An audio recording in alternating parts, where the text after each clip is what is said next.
Because Dappy found it funny, Pace, that's why. Alright, you guys ready to play some 11 Deep Space? Because Raphael's been sitting back here, like, yelling at me for the past 20 minutes.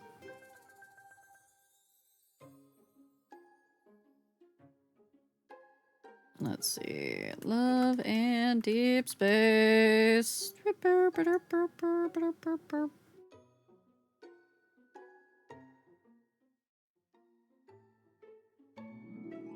Yeah, this man's just fucking asleep on the sofa. DCM, enjoy your hibiscus tea. And he's dying of boredom.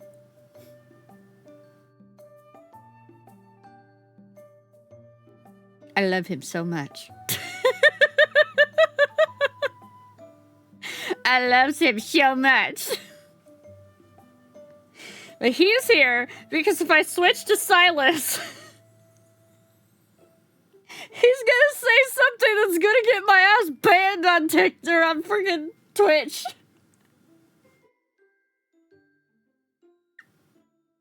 Taking a break from Minecraft. What to play? What to play? Honestly, lately, I've been looking for like the lowest effort games that I can find to play when I'm feeling burnt out. So anything that's like not even like an idler, but just something that doesn't take a lot of like even like physical movement. Neighborhood tea bags, let's go. Alright, Rafa, you can wake up. No, I don't want to sit. Raphael, wake up. Wake up. Wakey, wakey. No, no. No, you can't.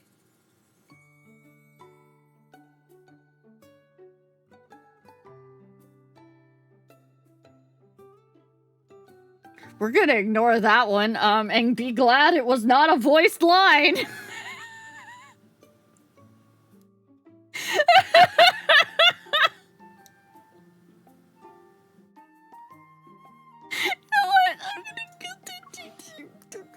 Claim my stamina.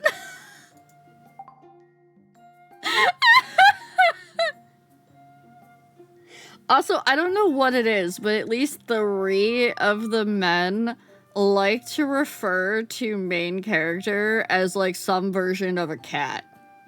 It's hilarious to me. Alright, I do have a few pulls to do for you guys, so. Stream of luck? I see. I promise the lore is good. I promise the lore is good. It's really good. Okay. Stream of luck? Yeah? Yeah, maybe stream of luck? Cause there's some cards in here that I can only get through here, and I'm hoping. Nope. Not on that one. Alright, I have 5 speed up cubes and 6 of those. Okay. I put this at 94 and put this at 12 because this is the one that everybody says is the good one. And then we're gonna do some quick explorers and see what we get off of that.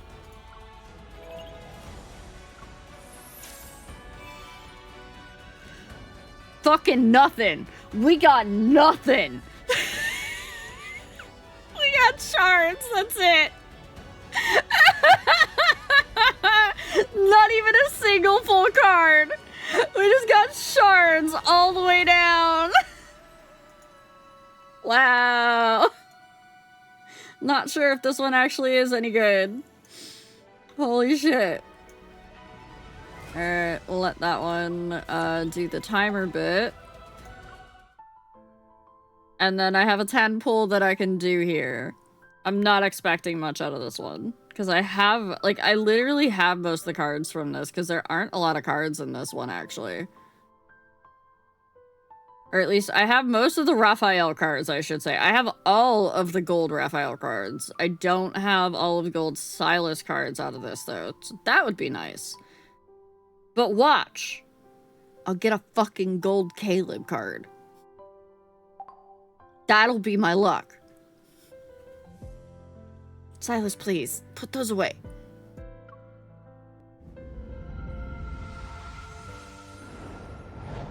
Hi, Loki boy. How you doing? Okay. I love some of the poses that they've done for these cards. They're really good.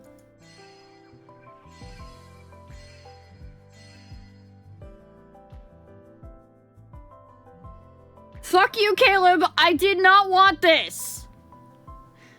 No! No, I don't know you enough yet. I don't like you yet. You're weird to me.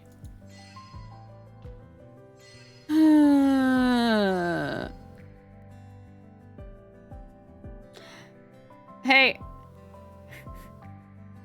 Hey, Romalia.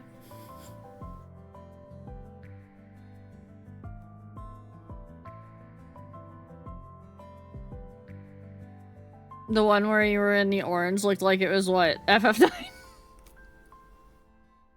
It kind of did, didn't it? You're hurting a civilization of beavers? Oh, you're doing Beaverton? Or Timberborn? Yeah. Yeah, Romalia, there you go. I mean, I got 2 silvers out of that, which is not what I was looking for. I wasn't looking for either of those, but I did get them.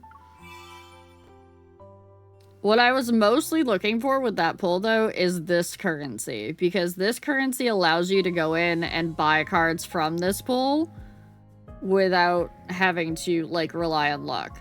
Also, apparently I had all of those cards, even the silver ones. Or at least if I didn't have them, I did have both of those already. Because that's what it means when they come up like this, to be converted. But all of my gem currency, I've been converting into these, and saving them, because apparently we're supposed to be getting a multi-banner soon. And it's supposed to be the beach banner. Yeah. Yeah, it's rumored to be another spicy banner, so. Okay. Let me go through and rank these up real quick. Get them out of my brain so I don't have to worry about them.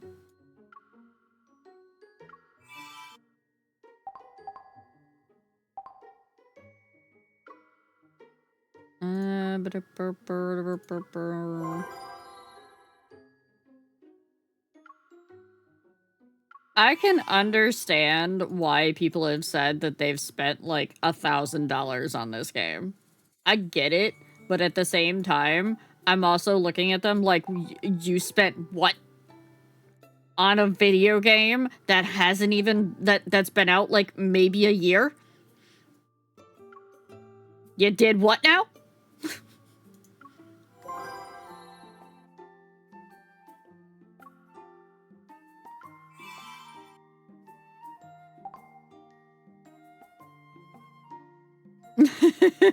Right, Nalil? Oh wait, do I have a shard I can build? I have a shard I can build and it's a Raphael card.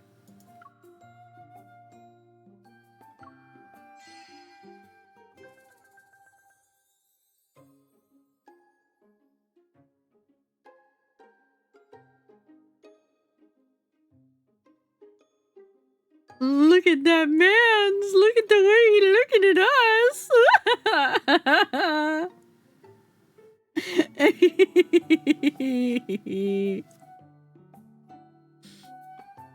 Every time I hear people spending huge amounts of money on digital gacha, I die inside. Right? I will admit I have already spent money on this game, but it's been for like the monthly pass, which is what they call a low spend player, and it's like you spend like $5, and I'm like, I would spend that on like a random piece of junk at like a store or something like that. So yeah, I could spend $5 on a video game that has entertained me to this degree. I'm now curious about that card. I only spend large amounts of money on physical cardboard. Oh, this is a date too. Oh boy. Oh no. I wonder if this is probably not one I could play on stream. Eventually I will play these for you guys on stream, but it's definitely not going to be anytime soon. Okay, it's a tender moments. It's not a secret time. Secret times is the ASMR. And it's the stuff that gets a little bit at times. Tender moments is the cutesy stuff. Hi, Savvy. Someone who's never played a gacha game, I have a hard time understanding the desire to spend more money than what the regular game would cost. Well, see, that's the thing, is the regular game doesn't cost any money. Things like Genshin and whatnot don't cost any money. And, it's literally gambling. Internet is up, errands have been run, making din-dins, and then we're done for the night. And then you can watch me freak out over lore. Are you having for dinner, Chevy? ASMR. I did not ever think that I would be okay with ASMR. And then I listened to it in this game and I was like, yes, please breathe into my ear some more.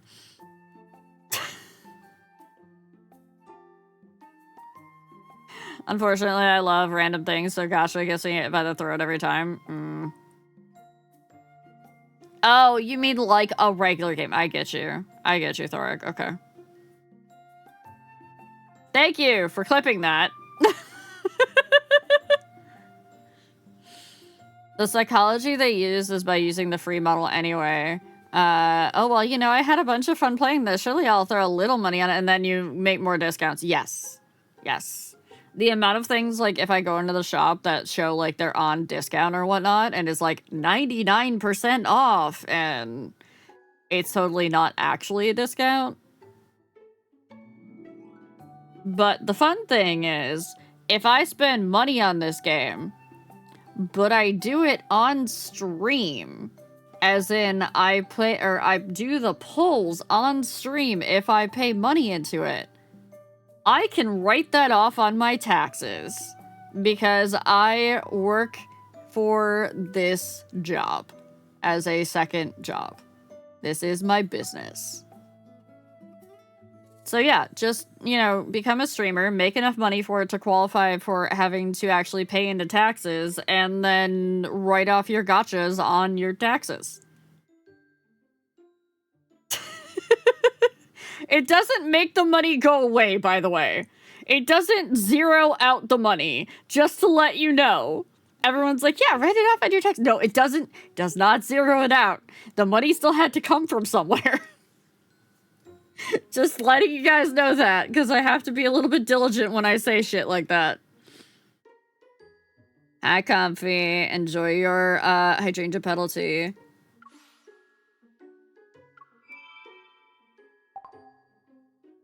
Yes, definitely read the fine print. I still kind of want to go in and change my W2. Shock. Comfy was last seen playing Peak.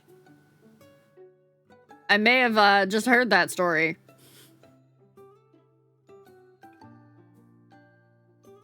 My heart could take truly wailing, even if I could write off part of it. Yeah, I could never, like, and I'm not even just talking about lads. I'm talking, like, gacha streamers in general. Like, seeing them drop, like, $1,000 in a single stream. I've seen people do that for things like Nikkei and Genshin and things like that, and I'm just like, no. No.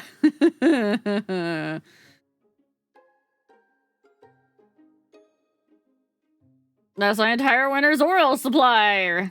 Yeah, I could never whale like that. Will I maybe spend a little bit here and there? Yeah, but honestly, it's about probably the same I would spend on a monthly subscription on some other form of entertainment. So, that's how I even it out. Thorek, think of it this way. If I spend like $8 a month on this game as a monthly subscription, I consider that like my Netflix, you know? I'm not even Dolphin Sis! Tree, enjoy your Dahlia Petal Summer Infusion tea. Yeah, I think of it, anytime I have, like, a game that I'm playing that I'm putting money into for any reason, it's always under the entertainment budget.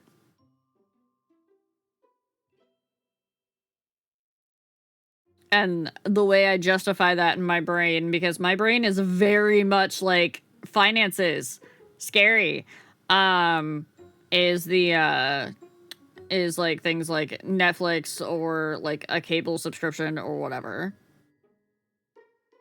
Imagine being paid.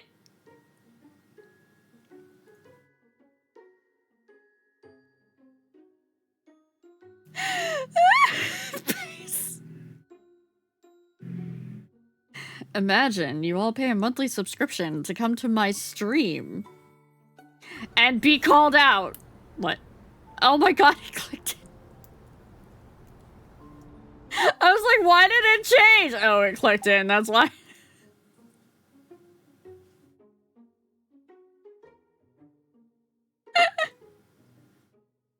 Wait, this isn't Netflix?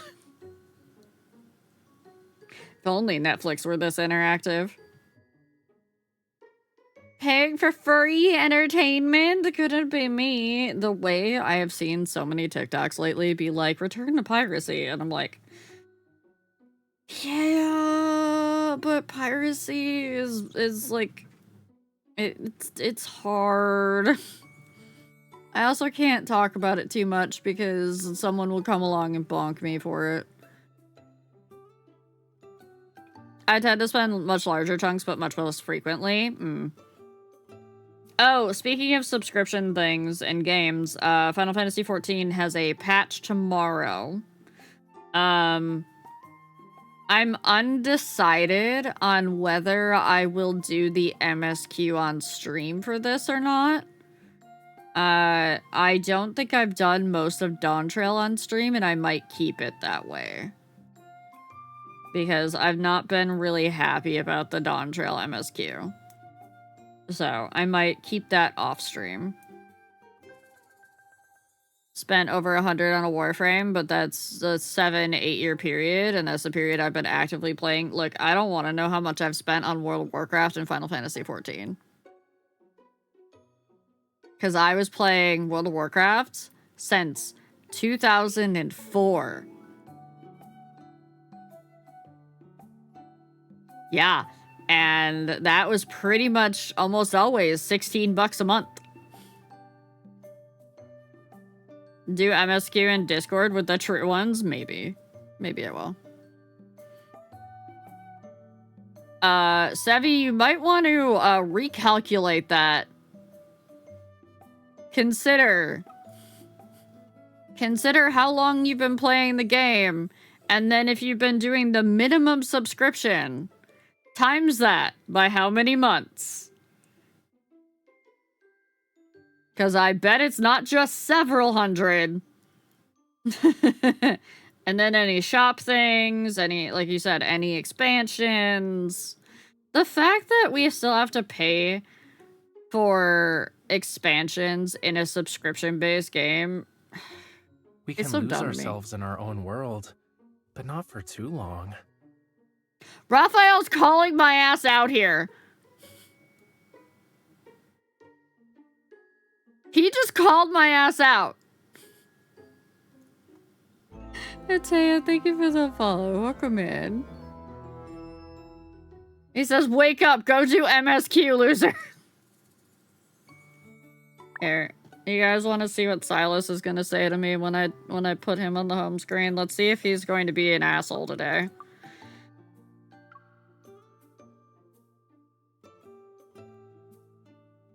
Are we gonna behave? Are we just gonna vibe? We're gonna behave? I mean, you're giving me the look, but...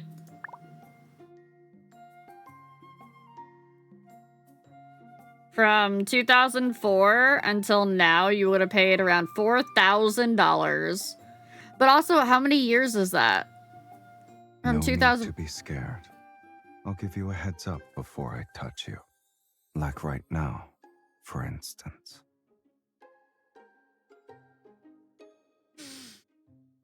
Okay, Silas. This is why you can't be on the home screen.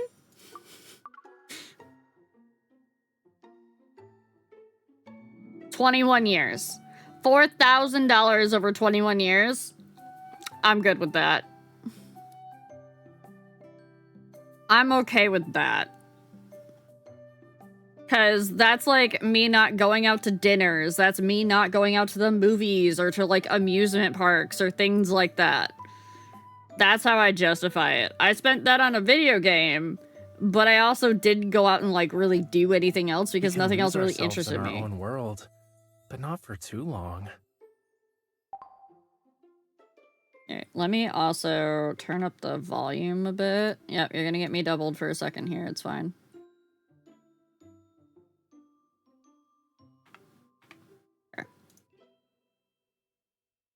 Yeah, because imagine, like, people, like, spend $4,000 on, like, a 2-week vacation these days, so... 16 is less than a dinner now? Dear gods, don't remind me. Fucking go to McDonald's you became quiet and spend... all of a sudden. I'm not used to it. Fucking go to McDonald's and spend, like, $30 on a meal for one person.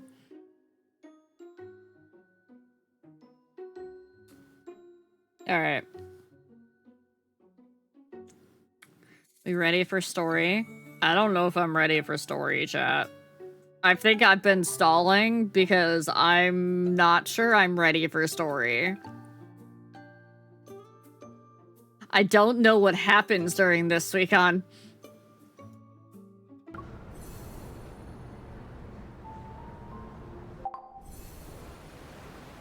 Don't know what happens in this chapter, Suicon. And it's a pretty long one, so we might not even finish it tonight.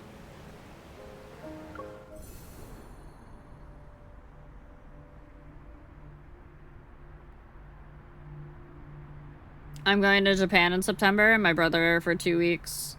With my brother for 2 weeks, I'm budgeting 5 to 6K Canadian, although budgeting is very loose wording. I'm not really budgeting anything, to be honest. Yeah, no, but that's also, like, going to, like, Japan. That's, like, a massive flight and everything, too. So, I'm talking, like, someone from New York goes and takes, like, a 2-week vacation in Florida or something like that, and they spend, you know, 4K on that. $12,000 later. Yeah, the plane ticket itself is 2K.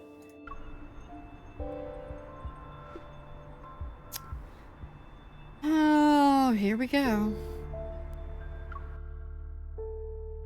I think I'm just gonna be sad when there's no more lore. Within the span of a single month, the Farspace's fleet significant return, Within the span of a single month, the Farspace fleet's significant return and subsequent secret departure stirs intense public discussion. To catch everybody up, we found our brother figure was actually alive again, and he was acting really weird, and there were these kids that were being experimented on and were being turned into the Wanderers, which are basically like corrupted people. And we found out our brother figure, not actual brother, brother figure, that's a very important distinction, was kind of in on it. So we're like, what the fuck? And the Farspace fleet is all in on it, as far as we can tell. So the whole operation is sus. The rumors that circulated when Skyhaven was under martial law discussed the fleet's armed operation to eliminate certain anomalous wanderers. While no footage of these events has surfaced, the fleet's tight-lipped response has inevitably sown seeds of panic among the population. After the Chrono Rift catastrophe, the Hunters Association released several reports on Wanderer evolution and their mutations. Like humans, the Wanderers continue to grow stronger. Peace remains a distant goal for this world. As people grow increasingly uneasy about the fleet's mysterious operations, a bombshell announcement takes everyone by surprise. Aw, fuck, we're about to go into ads, too. Ever announces the imminent launch of a project called the Fountain of Ate. The 40-second preview quickly becomes a global sensation and the focal point of discussions worldwide. The internet debates the development and application of protocore technology. Skyhaven, powered by protocore energy, becomes the target of widespread criticism due to the fleet's recent actions. Countless conspiracy theories emerge. Yeah, Ever is like a research group is what we've mostly heard, and we think they're behind a lot of shit. Beneath the floating island, Lincoln's scattered lights weave an intricate web across the land. In the windless night, dark figures flit by glass walls. They're quickly masked by the red glow of aircraft, warning lights atop skyscrapers. Wait, let me read that again. They're quickly masked by the red glow of aircraft warning lights atop skyscrapers. There we go. Also, yes, we did hear the Fountain of Ate last time, too. Chat, we've got ads in 31 seconds. If you don't have Turbo or a sub, I will be pausing so you won't miss anything during the ads. I promise you won't miss anything. I run 3 minutes of ads every hour, and it's so I get paid by Twitch. The unrest brewing online seeps quietly into the physical world and ferments under Lincoln's facade of normalcy.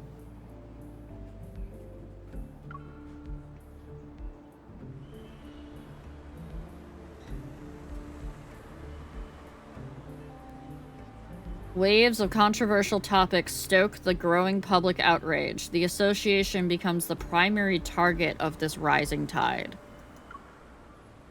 In response, the association implements a series of countermeasures. This includes the covert relocation of the spatium core stored in the association's building.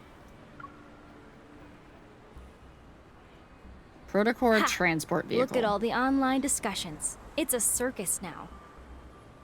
What is Ever really up to? Did you guys find any leads?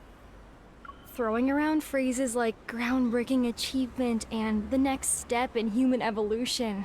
They've got guts. In a self-driving protocore vehicle, Simone scrolls through an endless stream of updates on her phone. Given their ads. There's the ads. I love how they like, ads are going to start in 1 minute, and then it like stops and it takes like a whole extra minute before they actually start. And I'm like, come on, let me have like better timing on this. A ketchup ad? Oh gods.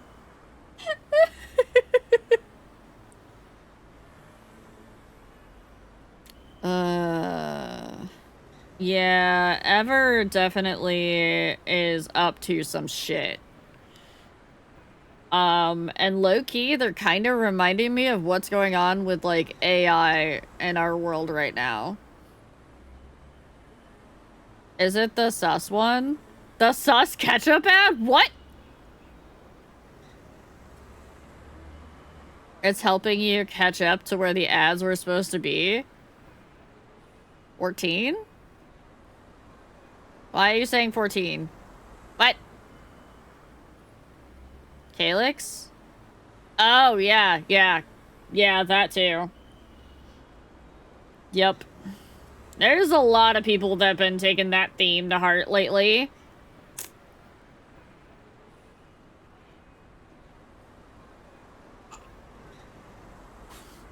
Yeah, human evolution, whereas humans aren't actually evolving, they're pretty much being experimented on and or being pushed to the side by technology. That's becoming a pretty mainstream theme lately. You've gotten the sus ketchup ad a few times? Oh my god, there's a sus ketchup ad. Why am I not surprised, but at the same time, why the fuck is there a sus ketchup ad? Come on.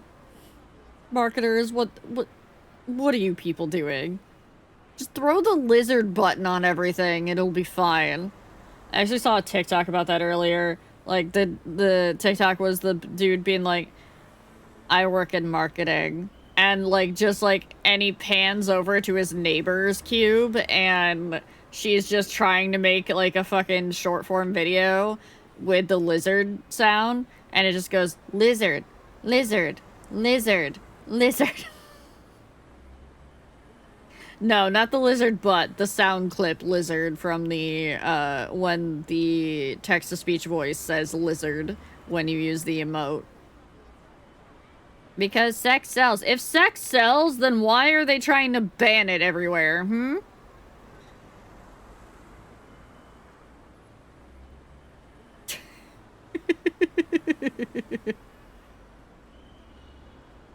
Because it sells too well. No, it's just a front for what they're actually trying to ban. Hey, we're back. Welcome back to lore. Extensive research into protocores. They do have the credentials to back up such claims. As a protoist, I'm all for advancing protocore tech. But ever? With methods as sketchy as theirs, they might drag us down with them. The Fountain of Ate has reignited the purest attacks against protocores. Because control freaks can't control it. True. At their core, the protoists and purists represent two opposing viewpoints. Support for the development of protocore technology and the opposition to it.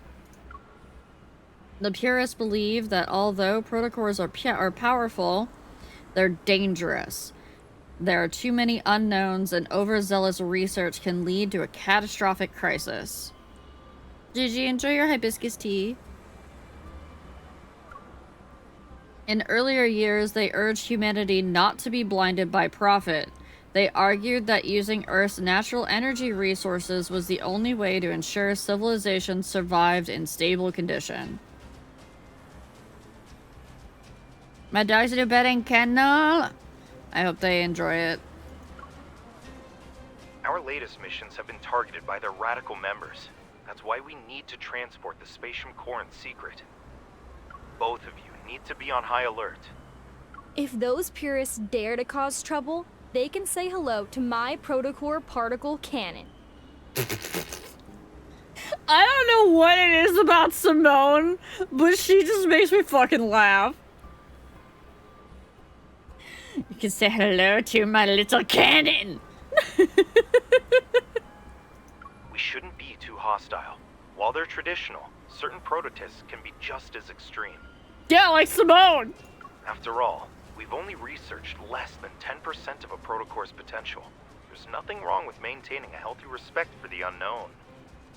Wow, Andrew. A deep space hunter like you is defending the purists? They're the ones trying to stop our technological progress. Haven't the purists been quiet for several years now? That's because our protocore tech has developed so rapidly and successfully these past few years. The stuff's been integrated into every aspect of our daily lives, big and small.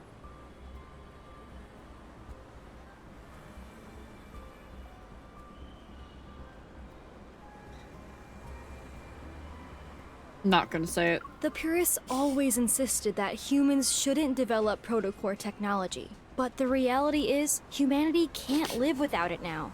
Facts speak louder than words. Suigon knows. Suigon's like, I get you. Actually, before we go any further, chat, I do want to fix something real quick. Is this Steam Deck? Yes. No. No. Go away. I want to move this. And where did I put that button? Yes. I want to put this right there. Okay.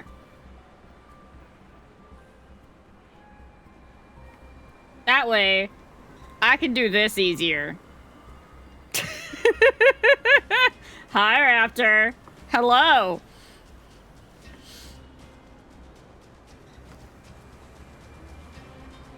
Not me deep into the game's wiki to try to keep up with the combo. I'd say if you have any questions, you are free to ask them in chat too.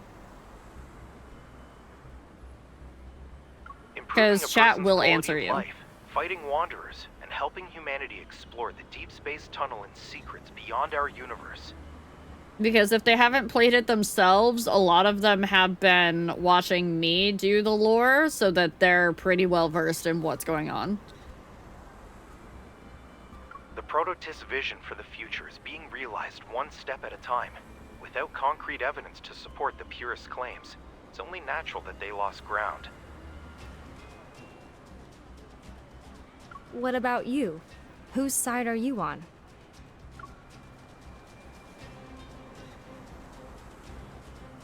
Why is the last one Chocotists?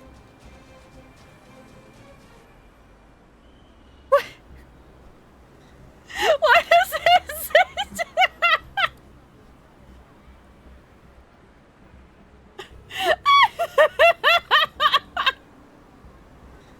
I mean, I'm fucking picking that one too because I'm a sassy asshole, but...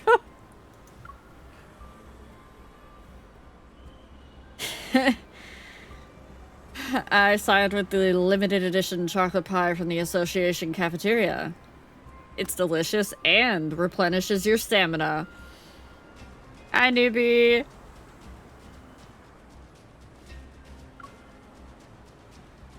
Enjoy your Diantha Spoon Pumpkin Spice Tea. The vehicle passes through the tunnel, which is the last highly dangerous point on our designated route. The secure vault is at the end of this road. Metaflux levels are within a stable range. Begin storage intake procedures. We really worked hard today. Since this is our last shift, let's finish strong. Late night snacks are on me.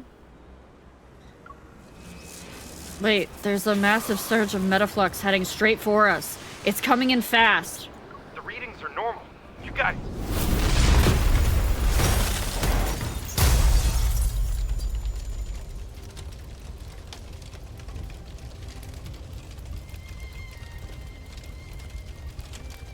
What? At that moment, a truck wreathed in flames and crackling with powerful metaflux comes barreling towards us from behind. It's going at full speed.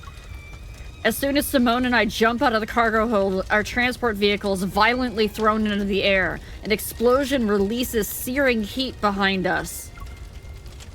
We have an emergency. Transport vehicle IO9 is under attack. Coordinates are being transmitted. Requesting backup.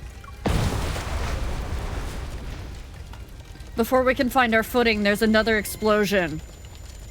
Protocore particles drift around the overturned transport vehicle. Through my blurred vision, I see several distorted figures emerging from the flames. Go. You're free. The unfamiliar voice is masked by the crackling flames. My ears are still ringing, and I can't tell if what I'm hearing is real or just in my head. It's a shame we're seeing each other again when you're in such a pitiful state. Alright, how many of you in chat just went mommy? This is a safe space. You can out yourselves. How many of you just went mommy? Nah?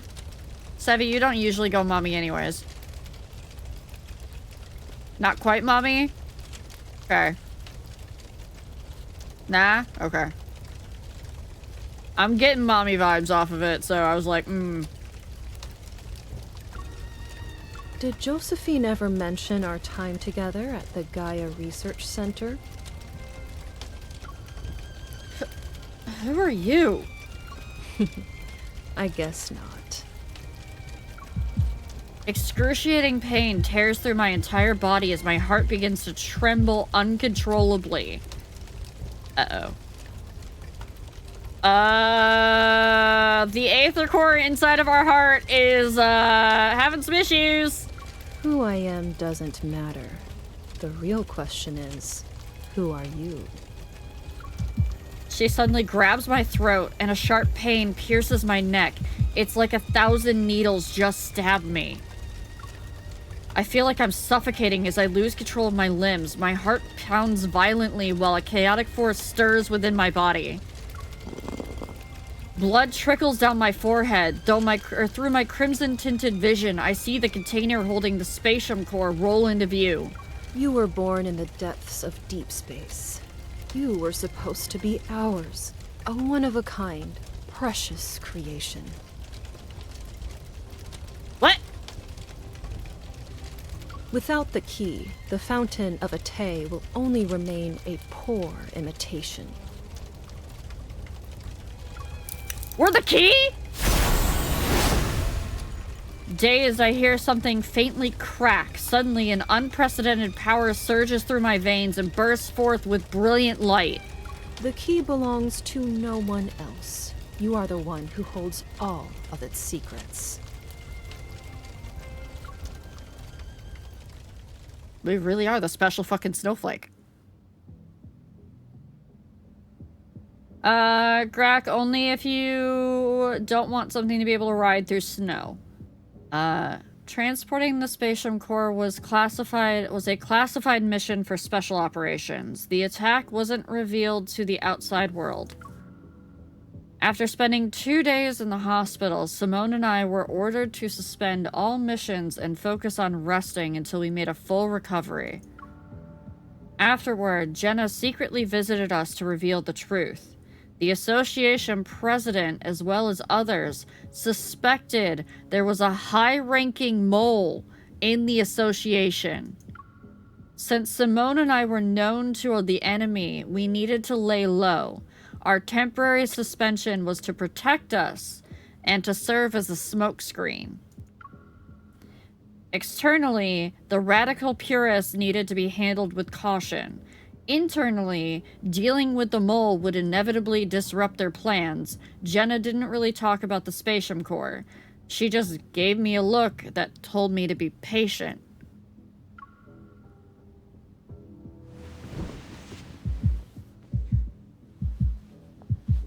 Chaotic energy courses through my blood. The burning sensation in my chest is more intense than the pain from my injuries.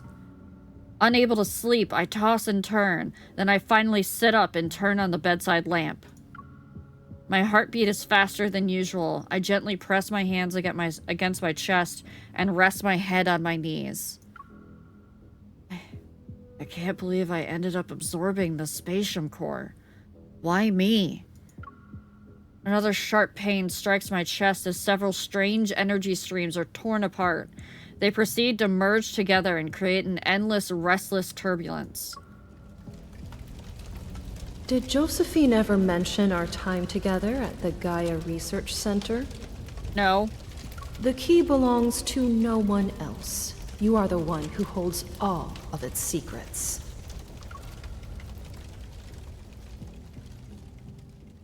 Grandma. The research materials Grandma left behind might not just be an unfinished story. They could be a link to a much larger chain. Unicorn and the Gaia Research Center. That's where time has sealed away the truth I seek.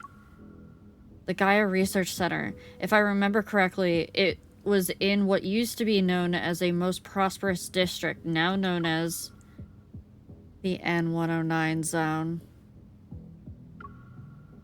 Let's see if there's a key waiting for my return. Once my injuries are healed, I don't hesitate. I report my next target during my administration leave to Jenna via secret comms channel. The ruins of the Gaia Research Center, located in the N109 zone.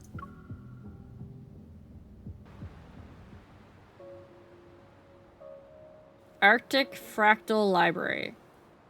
Amidst the snow-covered mountains stands a building of precise geometric perfection, the Fractal Library. It was erected at an unknown time. The library doors slowly pull apart. Wearing robes, a young boy with snow-white hair pushes them open. A soft, ethereal light spills out from behind the doorway and touches the snow. The boy looks down and gently scoops up the small white creature by his feet. It's time to collect what's due from the 7-year promise, Shuchi. We need to pay the emissary a visit. I wonder how he's doing. How have these 7 years treated him? Is he getting along with his classmates? Did he succeed in his thesis defense? As the white light fades, the boy's foot sinks into something soft. Snowflakes fall on his head. He's surprised. Huh? How did the library end up here? Did I mess up the incantation? What's going on? The white creature suddenly leaps down and runs away. Its tail playfully draws arcs in the snow behind it. Shuchi, I know you haven't seen snow in a long time, but that doesn't mean you can just run off. Everything's totally normal. No, it's not, Sweegan! The boy hastily grabs his traveling bag and runs after the creature. He manages to catch its tail just before he falls face first into the snow. Behind him, the massive library doors slowly close. He raises his hand only to realize he left the Accessus bracelet the emissary gave him in the library. You locked yourself out? Oh, Book of Answers, just this once. Would you be so kind as to tell me where I am? His bag suddenly bulges as a thick book emerges from it. Opening itself, it rapidly flips through its pages before finally materializing 2 words. The Arctic. How long will it take to get back to Lincoln City? Who the fuck is this kid? The Book of Answers flips its pages once more. 8,000 kilometers. In the desolate Arctic, a boy and his companion silently drag their luggage, their figures gradually vanishing into the endless expanse of white. Just walk out in the middle of the Arctic! Sure, this is what the...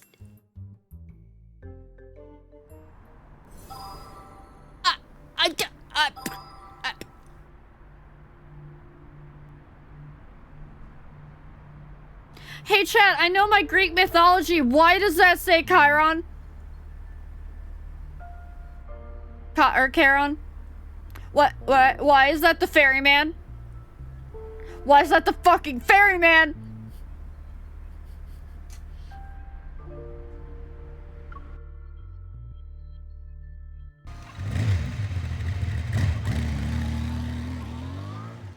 Leaving the southern area of Lincoln City, I drive down Bear Boulevard. The scenery on both sides of this wide street slowly deteriorates.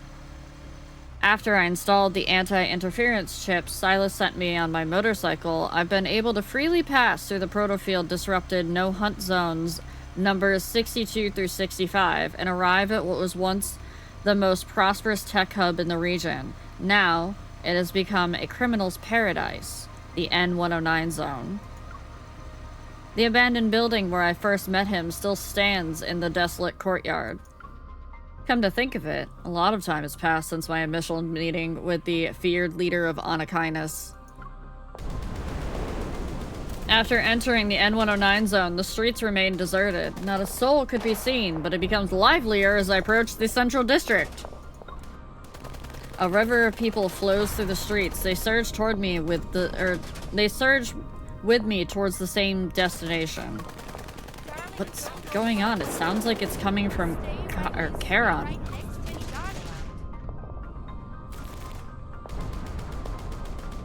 Above the streets, a massive holographic screen glows neon blue. They display live footage of the district in 4 areas. A scarred woman is bandaging a knife wound in her shoulder on a street corner, and a boy who cornered a wanderer in a dark alley rips out its protocore with his bare hands. A gang member plunges a dagger into his companion's chest. This is fine. Isn't Karen supposed to be a trading hub? Why are they fighting? At the top of the display, rows of names and numbers flicker rapidly. Old ones are erased and new ones appear in their place. Is this some kind of competition? Nothing that happens in the N109 zone surprises me anymore. I turn my attention away from the massive display and keep trying to call Silas. When I visited the odd workshop, its owner knew Grandma. They were probably colleagues. If I want to find out where the Gaia Research Center was located, he probably has some leads. Silas had raced through the streets to get us to the odd workshop, and I was unfamiliar with the N109 zone back then. To find it again, the most effective way would be to ask Silas. He's not answering. Fine. I'll just fetch him from Anakindness's base. Driving my 270HM, I'm about to make a turn into the alley ahead when a bullet whizzes past me. It grazes my temple. My body lurches to the side as I dodge, but the momentum sends my bike skidding until it crashes into a corner. It's completely wrecked. I barely regain my footing when another bullet tears through the air. It's heading straight for me. Clink. A cane flashes before me and deflects the bullet. It ricochets into the wall and leaves behind a smoking hole in it. Watch your step, kid. There are places you shouldn't wander into. What the fuck's this dude? At my feet, a thin orange-red laser stretches across the street to the buildings on both sides of the street. Caron is hosting its triennial Zalion hunt right now. Everything beyond that line is in the killing zone. One step is all it takes for the surveillance drones to lock onto you with their multi-lens systems. Then they'll automatically register you as a participant. Oh, yeah, that would be bad. And we were about to drive right through it. Every criminal in the N109 zone is waiting to hunt down the lost lambs who walk in. No, it's fine that the criminal district just has, like, this fucking, like, monthly hunt that they do, where they just murder random people. I dust myself off and get up. Who are you? The man before me appears to be in his 50s or 60s. His white hair is neatly combed under a gentleman's hat, and he's using an old-fashioned cane as support. He stands in stark contrast to the chaos of these streets. I'm just a ferryman on the river Styx. I help travelers cross. Gotta be fucking kidding me. You gotta be fucking kidding me! No! Are you planning to cross Caron's river? No! No, I'm not! What did you say he was headed? Shut up!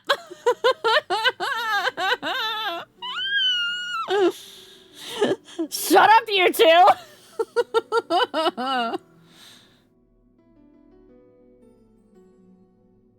Like a king surveying his domain, he turns to look at the eastern and western districts of Caron that are surrounded by orange laser barriers. Shall I be your guide?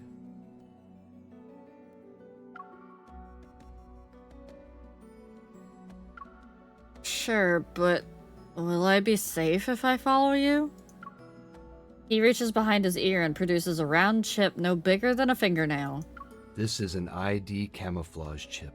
If you have one, it masks your biometric data so you can't be traced. As long as you're within 3 steps of me, you'll be within its range of concealment. Nero, in this, I'm Persephone. I don't need coins to pass the river. With tech like this, he's definitely not just a random passerby. I'll be frank, I hope you don't plan on doing any tricks. I understand your concerns. In a place like the N109 zone, being cautious is what keeps you alive. Let's go. With my biometric data mask, I follow this unfamiliar elderly man into the devastated eastern district of Charon. Sevi's working every night I do this. Which I have no problem with, because I know it tweaks his anxiety when I call him out on it.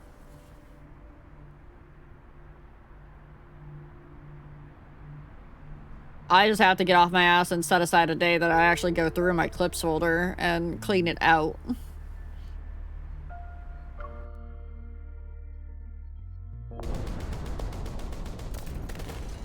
The stench of gunpowder and blood fills the streets, and the continuous metaflux explosions make my heart pound like a drum.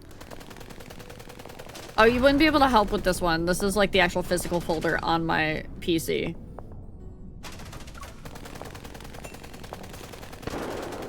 If you're not like those criminals, then you shouldn't mind answering a few questions. What are the rules for the Xionon hunt? A cold wind sweeps past us as 3 humanoid wanderers crash into a roadside shop. They grab and tear a person's limbs apart. But then a sudden protocore explosion engulfs the storefront. They're like hunts of the primal variety. People become hunters and prey to fight for a gold coin. With it, they'll be granted one wish from the Lord of Charon. At the very end, whoever enters the central arena with the coin and remains the last one standing becomes the winner.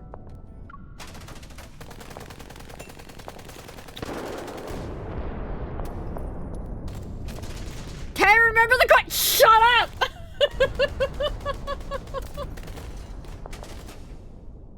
Shut up, Raptor!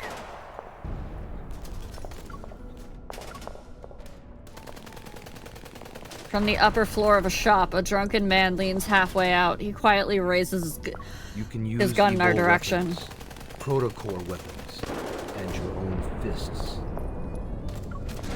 A roar resounds before the bullet can leave the gun. We remain untouched as our would-be attacker falls, his chest pierced by metaflux. Wanderers are just another weapon people use to hunt each other. The drones record everything. The screens immediately cycle between shots of death and victory. And somewhere in the darkness, thunderous cheers erupt from the crowd. What a waste. I've seen him before. He's formidable when he isn't drunk. The man stops, his hands clasped over his cane. He closes his eyes as if to observe a moment of silence for the deceased. Isn't it brutal? I hope you weren't frightened. It takes more than that to scare me. I've witnessed deaths worse than this. Indeed. Life has a way of catching us off guard. Stepping over the fallen body, he leads me to a place with a brilliantly lit sign that reads, Elysium, the true paradise.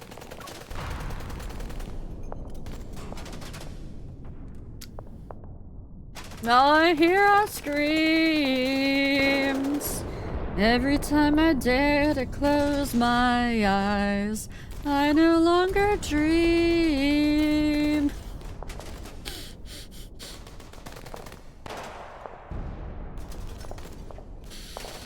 Only nightmares of those who've died.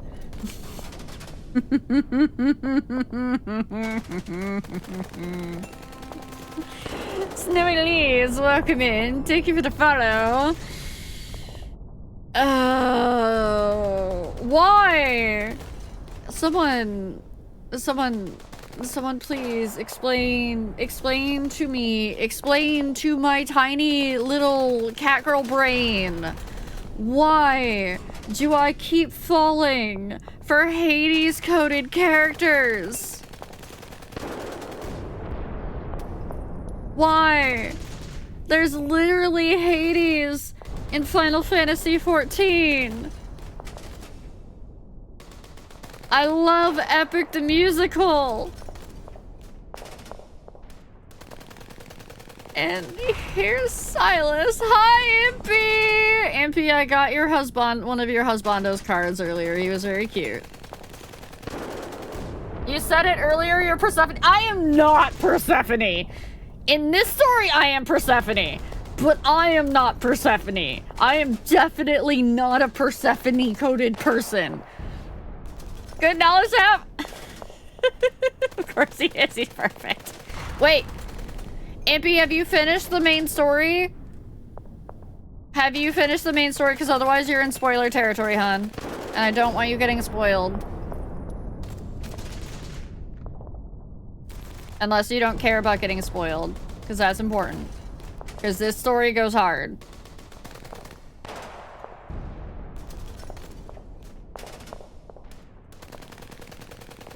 Dark Saviors, Greek Hades.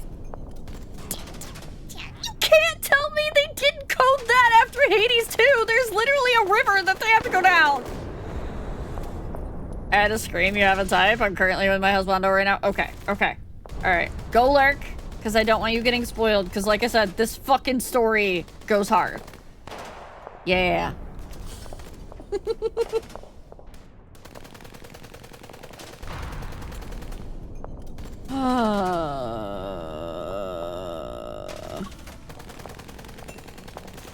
Rao gives her chat thoughts on which god she sees them being.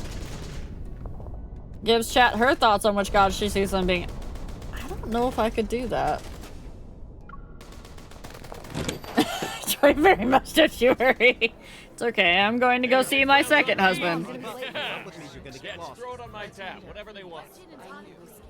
The familiar bar is packed tonight. Everyone clutches their drinks as they're gathered around a screen that's broadcasting the Zion Hunt.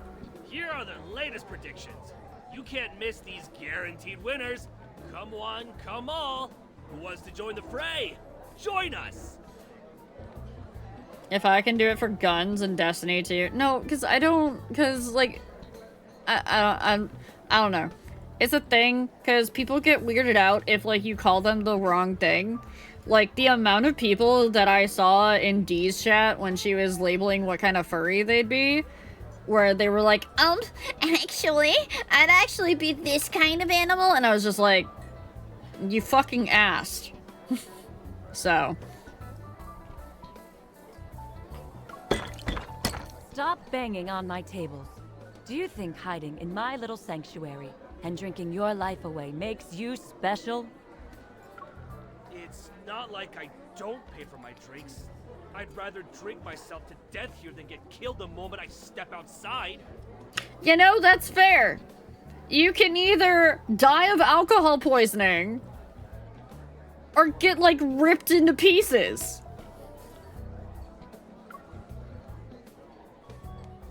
Amidst the cacophony of voices urging people to place their bets, this dangerous business brewed from human lives proves to be very enticing. A lot of folks are placing bets this year. But being the hunt's primary target isn't exactly a blessing. Opportunity is always born from danger. It's a traditional rule of the Zalian hunt.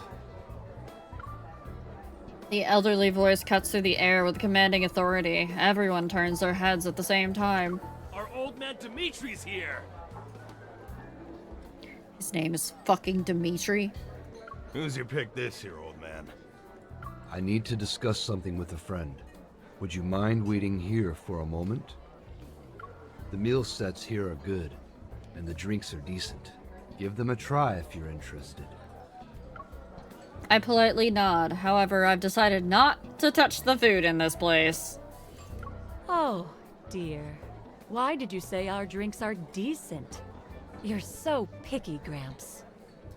Right? Incredibly smart. A pair of lemon-scented hands encircle my neck, but they quickly pull away before I can retaliate. The owner of Elysium moves to face me. Ah, We meet again, Missy. You're really something else if you know someone like Dimitri.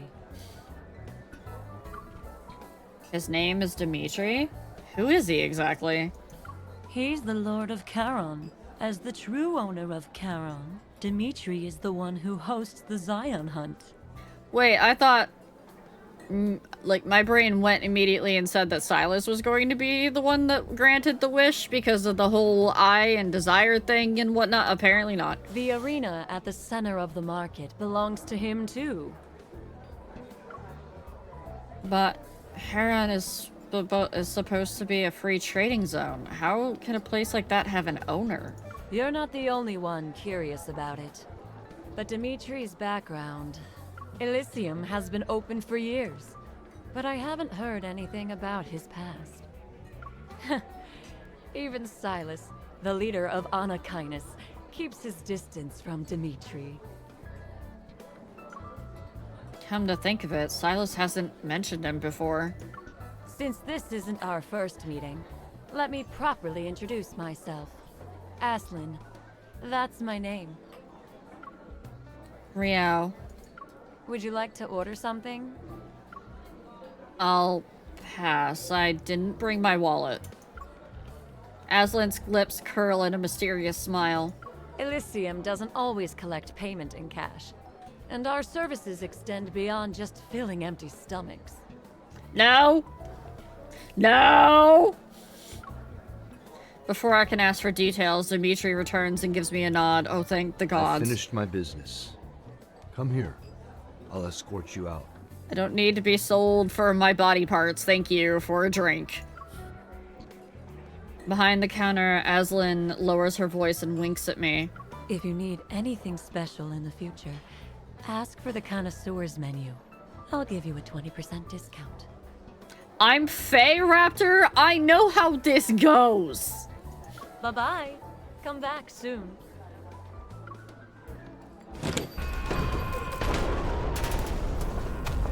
Oh, the screaming just sells it. As I step outside, gunshots, screams, and maniacal laughter fills my ears once more. It's hard to believe that this refined, elderly gentleman beside me is the master of a hellish domain.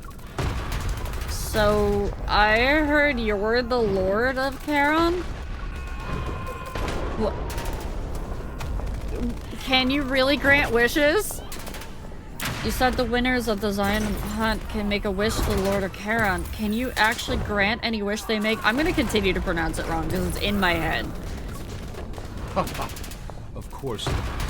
That's something only gods can do.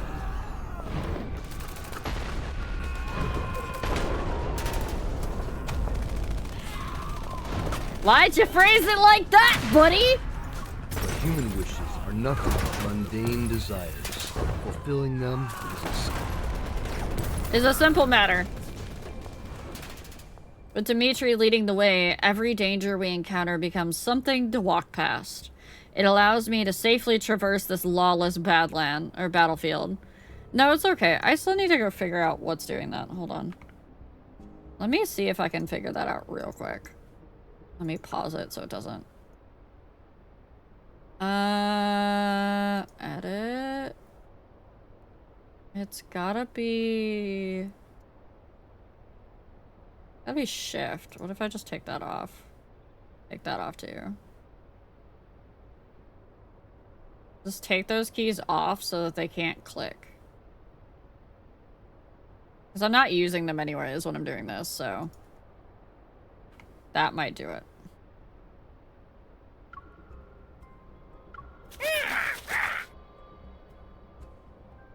Mephisto! Just as I'm about to step over the thin orange-red laser, a familiar crow breaks the silence. Across the street, Mephisto perches on a lamppost. He looks at me and tilts his head.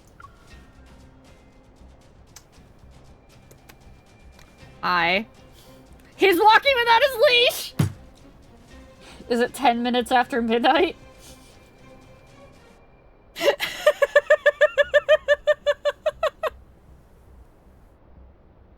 Oh, hey, we fixed it! Finally! Didn't advance that. Let's go.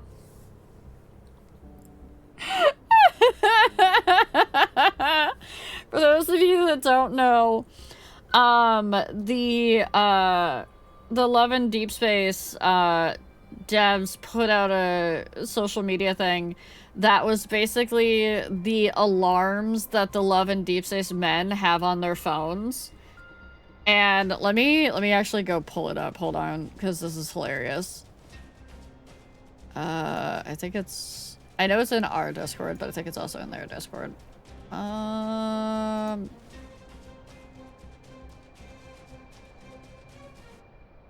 use Silas's one. There you are. So this is Silas's schedule. And it literally says 10 minutes after midnight. Walk crow every day.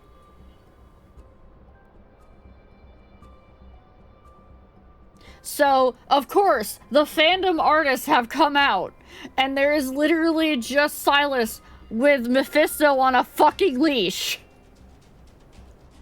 Walking him down the sidewalk. It's fucking hilarious. It's so good. Robot Crow, no less, yeah. Your friend is here to pick you up. Why couldn't it have been the twins? Why couldn't it have been the twins that, you know, came to pick us up? It had to be the crow that we have a beef with.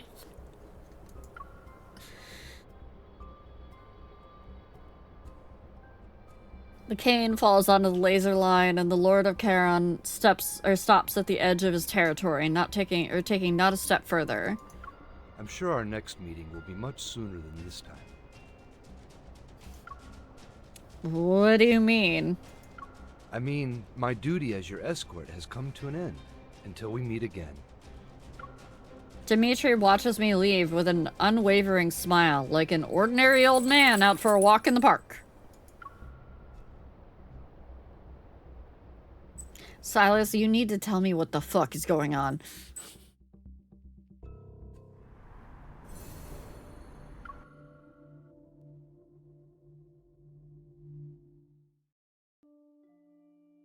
With Mephisto as my escort, I arrive at the familiar base without a hitch. Thanks. As soon as I enter the building, I hear a violent explosion from one of the rooms.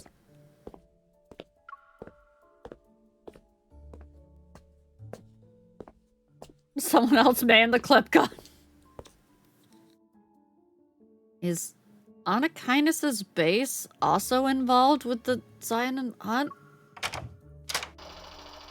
The room is dark. Mindful of Silas's sensitive eyes, I turn on a floor lamp at its lowest setting. Is he playing a video game?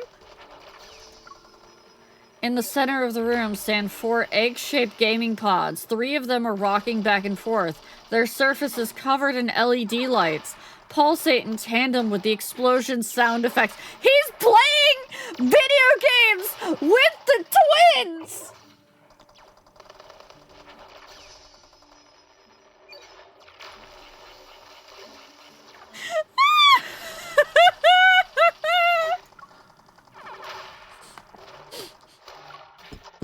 I walk up to Silas's gaming pod and knock on it several times. Silas. Silas! Mephisto's been caught! The base is surrounded! They're after you!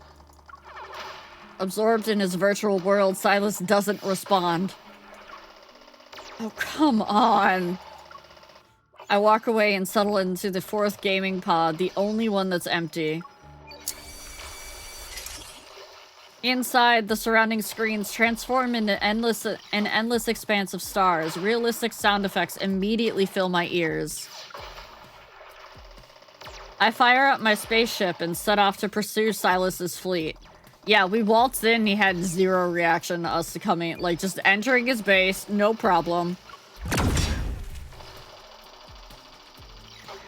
I lock onto the engines of the first ship I see, grip the controls, and open fire. We're like, fuck you, we're gonna take out your ships! Who was that? That's brutal. Pressing home my advantage, I target the next ship. It's immediately destroyed. And just like that, only one ship remains in the game aside from mine. It must be Silas's. Activate the ship AI and lock onto ship Q313. Target spotted. Would you like to initiate tracking? Divert all power to the engines. Don't let him escape. My ship's engines burst with a brilliant blue light as I surge towards Silas's vessel. Ship Q313 remains unfazed. It gracefully spins away from my attacks as I close in. However, the elegant move proves to be costly. The ship's tail grazes a meteor, which triggers red warning lights in Silas's cockpit. The simulation ends with the blaring alarm still echoing as the game pod slowly opens. Silas emerges and removes his hologram helmet.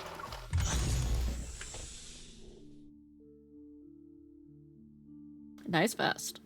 Why were you so riled up? You blew up half the battlefield, too. Are you satisfied now? I'm short on time. After I ask my question, I'll go. I expected him to make excuses about losing the game. Instead, he furrows his brow while he stares at me. What? You had something nice to eat? No, I was just at Elysium. The owner and I caught up. Playing dumb isn't very nice, kitten. As he speaks, he moves closer to me, as if sensing something. A special protocore. Is it an ether core? Oh, that's what he meant by eating. He meant we ate the spatium core. Oh. Oh. Silas's accurate assessment catches me off guard. While trying to keep the energy within me stable, I turn to look at him and respond with an inquisitive smile. What's wrong? Weren't you always hoping I'd get stronger? Who gave it to you?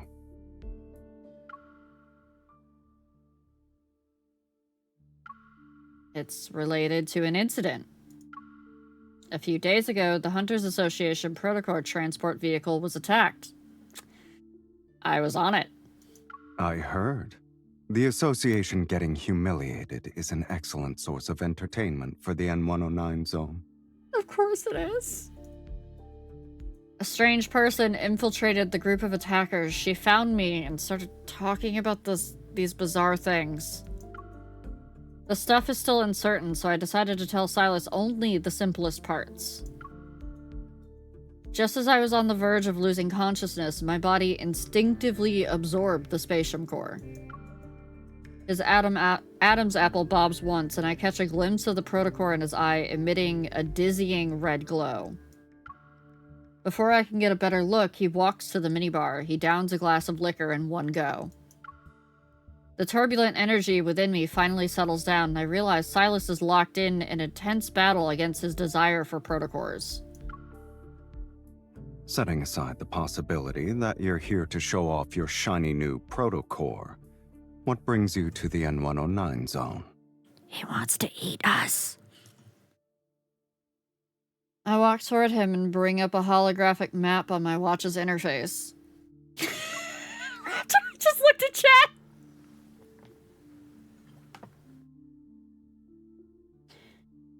This map was created during Lincoln City's final field survey before the chronolift catastrophe. And? Great. We smell like wine. As I continue to zoom in on the display, the words Gaia Research Center appear on the map. The person who almost killed me said I first appeared here, during one of the Unicorn Research Team's experiments. Silas glances at it before turning his attention to the chessboard on the table. And you actually believe that nonsense? I need to go there and find answers. Then I'll know if she's lying or not.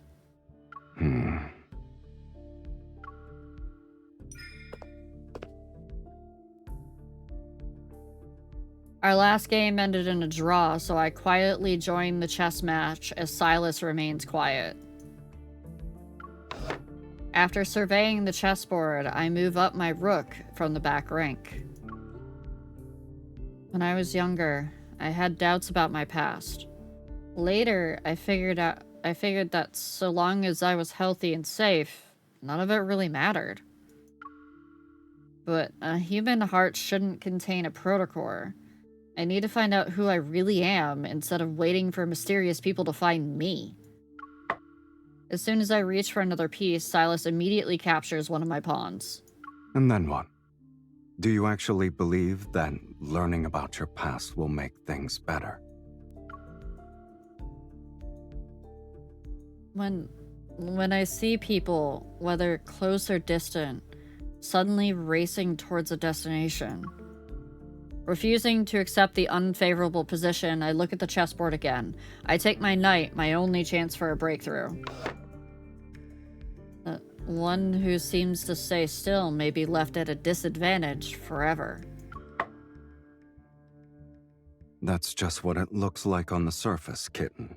As soon as you make your move, you give your opponents an opening. Sometimes the best move is not to make one at all. As he speaks, he taps my king. It's safe for now, but it's trapped in the setup for a pincer attack. There's little hope of escape. What about you? Before he can pull back his hand, I quickly grab my queen and point it at Silas's eye. Your fusion with a protocore couldn't have been a coincidence either. Is that a friendly piece of advice, or is it a warning? In our brief standoff, he finally shows his first smile of the day. My situation holds no value as a reference point. Those words were nothing but a distraction so I could win the game. Of course. Silas grabs the chess piece from my hand. Taking my wrist, he guides me to the floor-to-ceiling window. As the curtains slowly part, they reveal the night sky. Below us is the N109 zone in its entirety. Since 2034, the N109 zone has undergone multiple rounds of reconstruction. Look at the outside world. Can you match any of these roads to that old map of yours? Oh, he's got a point. The once straight streets become a maze. Nearly all of the landmarks have vanished. Surely the people who used to live here... They left. Ever as agent handlers for gathering intel? Dead. What about the odd workshop's owner? Surely he's... Unfortunately for you, he just left town yesterday. He won't be back until next month at the earliest. I frown as my leads get cut off before me. Do you really want to know? Even if I didn't, people keep forcing me to find out. He pushes me closer to the window, then I realize it. The only person who knows the truth has been right here all along. There, underground. Following Silas's gesture, I see it. The massive holographic screen in the sky. It's the heart of the Xionon hunt I experienced today. A paradise of bloodshed and revelry. The Charon Arena.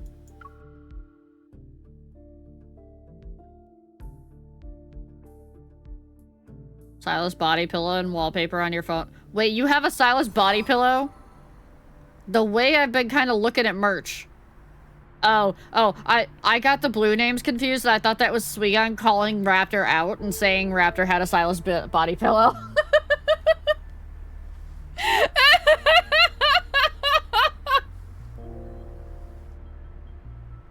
Look, I saw somebody talking about getting a Raphael cardboard cutout the other day, so, you know.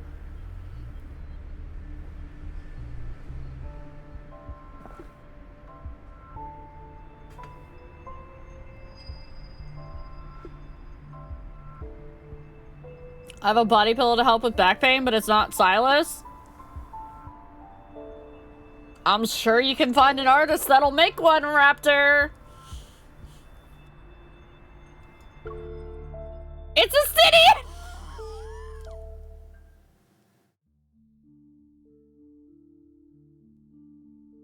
There are so many on Etsy. Don't get them off Etsy. Because they're probably fucking AI.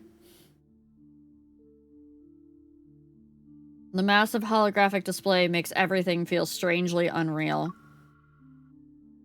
The latest rankings continue to scroll by. The individual in first place has remained unchanged since this afternoon. To hold the top spot for so long in such a brutal hunt, he must be strong. He's been at the top since last night. He's good. I'll give him that.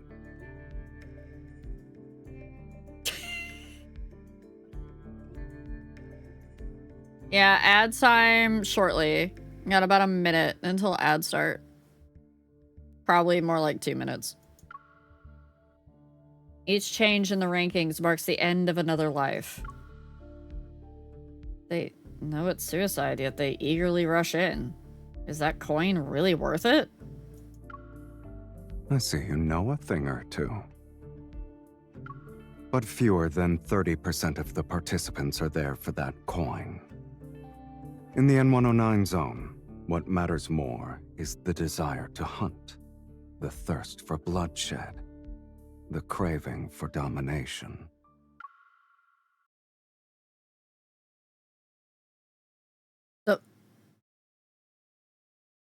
I know of so many people that would fit right in the N109 zone at this point.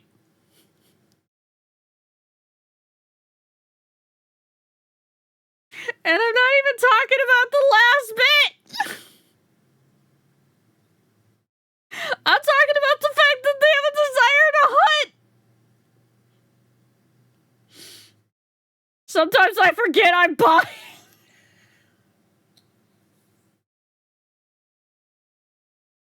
Yeah, Xenos, for one, definitely. I'd only be down if it was low stakes. This definitely is not low stakes. But you know what I mean. Also, chat, we're gonna be an ad soon, so I'm just gonna leave it paused. Welcome, Araku. Yes, you're late. You missed us meeting Dimitri, and me going, what the fuck? Me going, what the fuck? Why is this Hades coded? So that's a thing. That's a whole ass thing. Fucking Raptor and Suigon there just sitting there giggling. It's so funny. She's crashing out some more.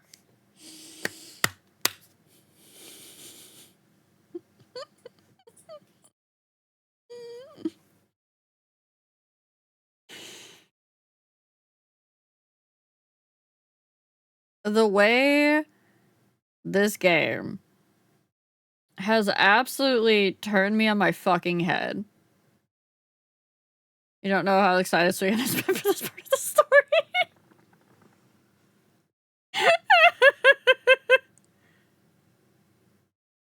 I am...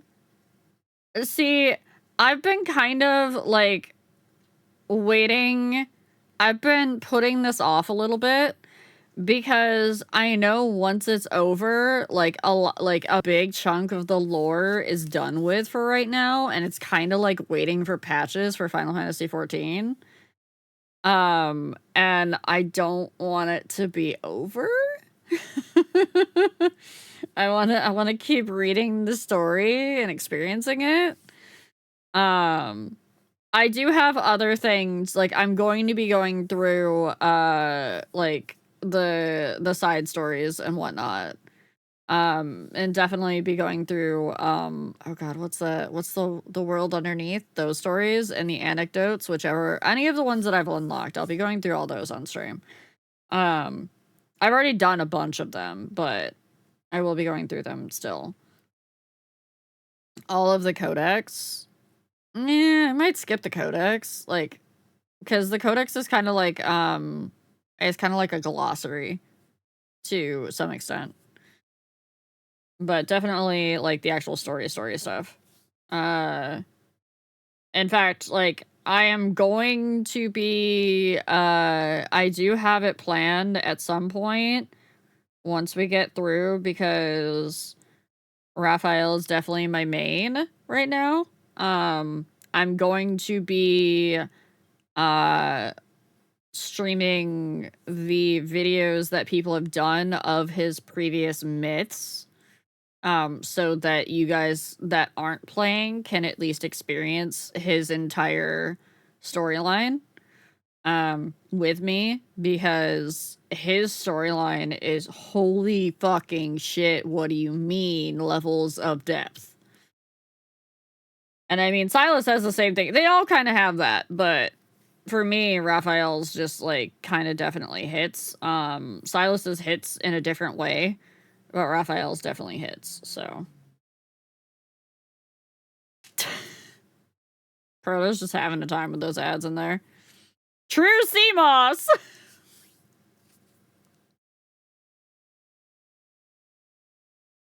Yeah. The way that I'm, like, upset that some of the actual, like, lore and stuff is kind of locked behind waiting for limited banners to do reruns. I mean, yeah, I can go watch it on YouTube and whatnot, but the fact that I can't, like, experience it myself, it sucks. It sucks. I want those so bad, because I just want to experience the lore, you know? I'm a lore whore. It's what I am. I like the lore.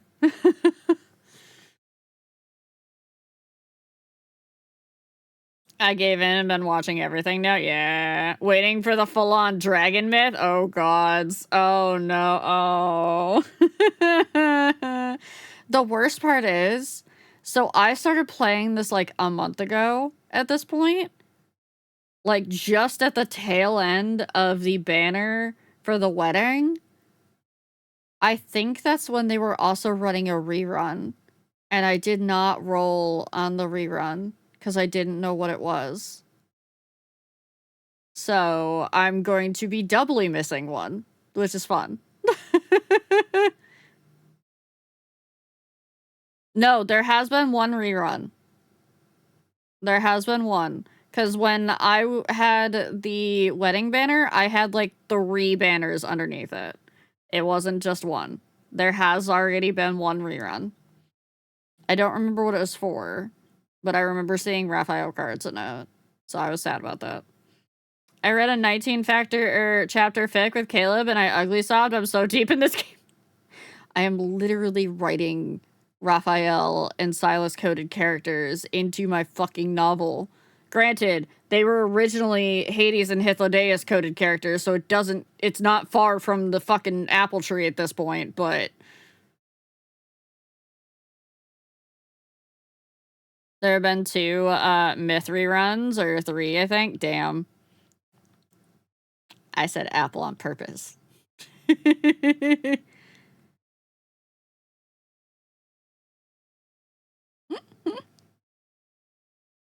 I haven't actually, like, gone into reading fanfic yet, but yeah. I'm just here to watch you all spiral uncontrollably into lad's hell, and it's entertaining to watch. I know. Or a means to prove one's loyalty. He steps away from the window, and the curtains close behind him. Through the gap, a red X appears over the first place portrait before it vanishes forever from the giant screen. Based on your experience, how much longer will the hunt last? Since the dazzling neon lights have been blocked, my thoughts become clearer. His writing is hard, Romalia. The safest option would be to search under the arena after the hunt ends. By the looks of it, the finals will start tomorrow. This stage always ends quickly. It never goes beyond 6 or 7 days. This year's hunt has some extra stakes involved, so the finals will be more intense. It'll be over in 2 days. After that... He walks to the sofa with measured steps and takes a seat. The arena will be demolished. What? Many have coveted the arena for years, but its owner isn't as young as he used to be. His grip on power isn't the same anymore. So, the vultures circling this territory already have a silent agreement in place. They'll host an overtime match once the Zoian hunt is over. Looks like participating in the Zoian hunt is my last chance to find the Gaia Research Center. And breaking into the arena by myself is no easy feat. Who knows what awaits in the ruins of the research center? I can't waste too much of my energy on fighting. I need an ally. My gaze falls on Silas, who's sitting on the sofa.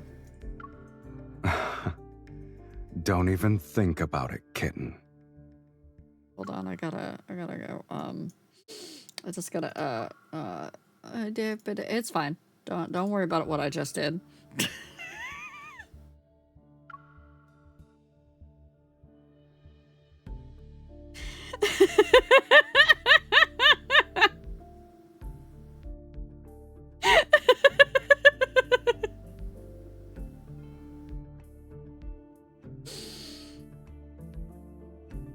You've been watching the hunt unfold from the sidelines. Don't tell me you haven't been plotting something. Are you implying you're the one who has all the schemes?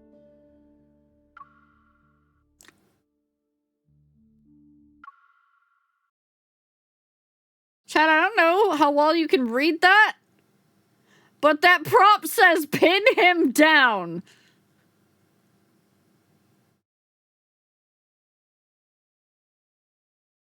That prompt says pin him down. This is the leader of an entire crime syndicate city. Also, a dragon god that literally kidnapped us for like 3 fucking days. And we're just gonna leap on top of him?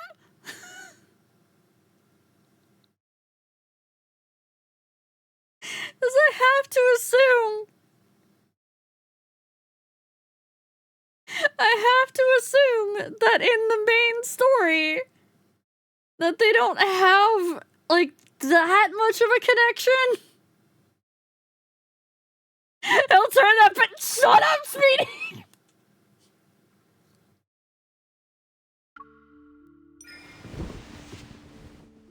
Pretending to threaten him, I playfully pin him down on the sofa.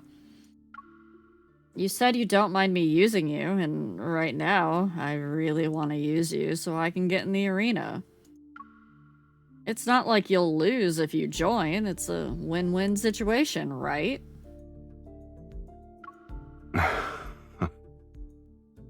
If you want to drag me into this, flattery and tricks won't be enough.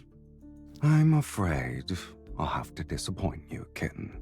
I have guests to meet, so I can't join you in your gladiator game. Who?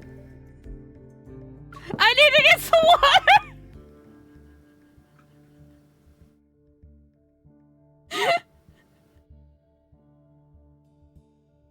There's a knock at the door. Luke and Kyrian, who had left the gaming pods, have returned. Their voices come through from the other side. Boss, our people just delivered their report. We've taken care of all the goods ever brought this time. Leave a few alive. There's no need to be too thorough. Yes, sir. There are a few troublemakers in the area, boss. Can we... Do as you please. Thank you, boss.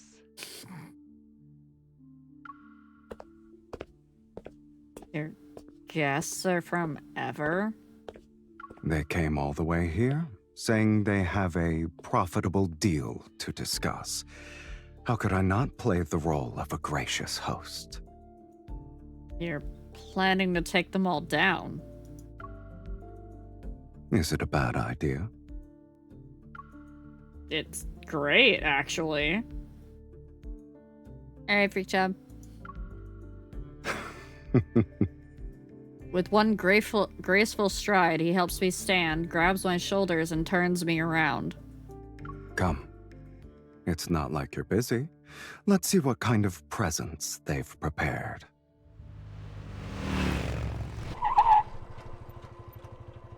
After a high-speed ride, we find ourselves before some ruins. They are shrouded in mist and gunsmoke.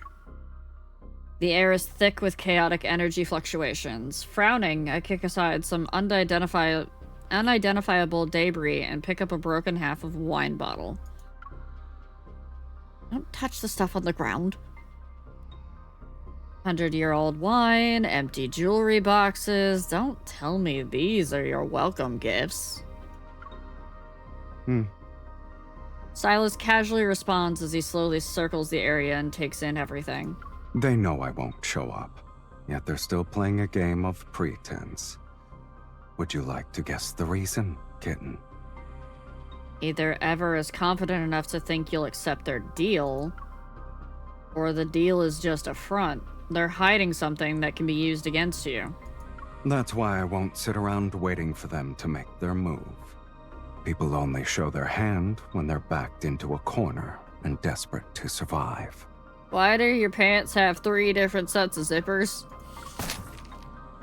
Silas stops walking, picks up a broken gun stock still containing traces of protocore energy and crushes it.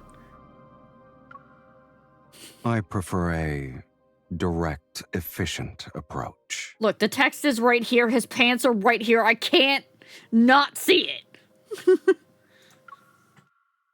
I run my fingers along the energy residue of the wall, using my evil to sense the fluctuations in the air. Various energy signatures are intermingled. Although they're erratic, they're not particularly strong. If these were meant to deal the killing blow, they're kinda underwhelming. The real trump card is...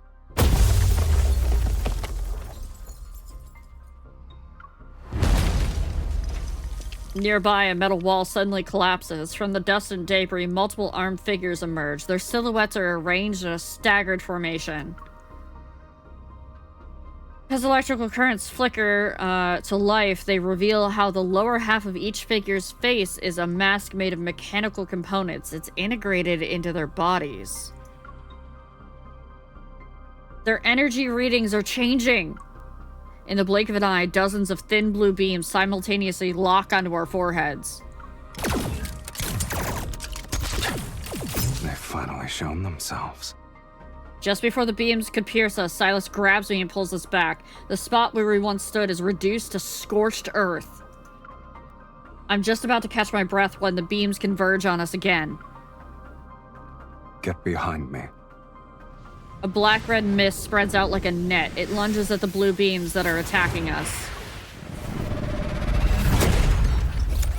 The mist disintegrates instantly as surging shockwaves and countless energy beams violently burst from all directions. Silas immediately creates another barrier of mist to shield us, but in the blink of an eye, most of it has already been destroyed. These energy beams, they can nullify your evil?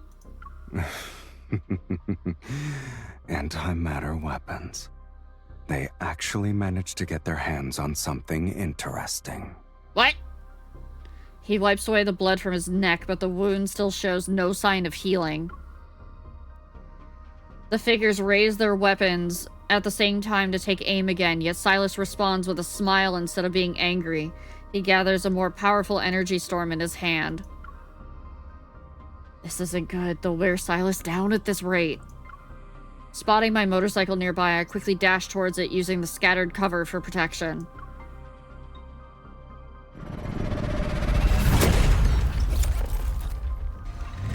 Night, Deppy.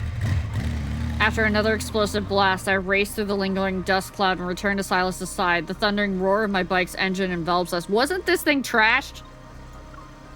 Good night, Fangren. Come with me.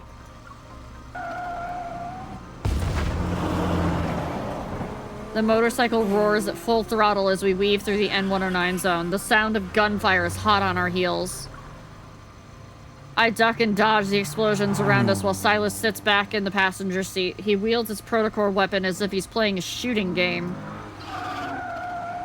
Are those really antimatter weapons? Silas, they were specifically designed to take you down? They're just cheap knockoffs, kid. Keep your eyes on the road. Besides... A group of shadowy figures closing in behind us as far as Silas's evil strikes them down. I'm not alone. I have you. Two motorcyclists in black close in from both sides. They're trying to slam into me at the same time. I'm just a driver who follows the traffic rules! Alrighty, at full throttle, I make a split-second decision to step on the brake. I let my motorcycle fall back to dodge their coordinated attack. They're putting up quite a fight. How are you planning to shake off these guys?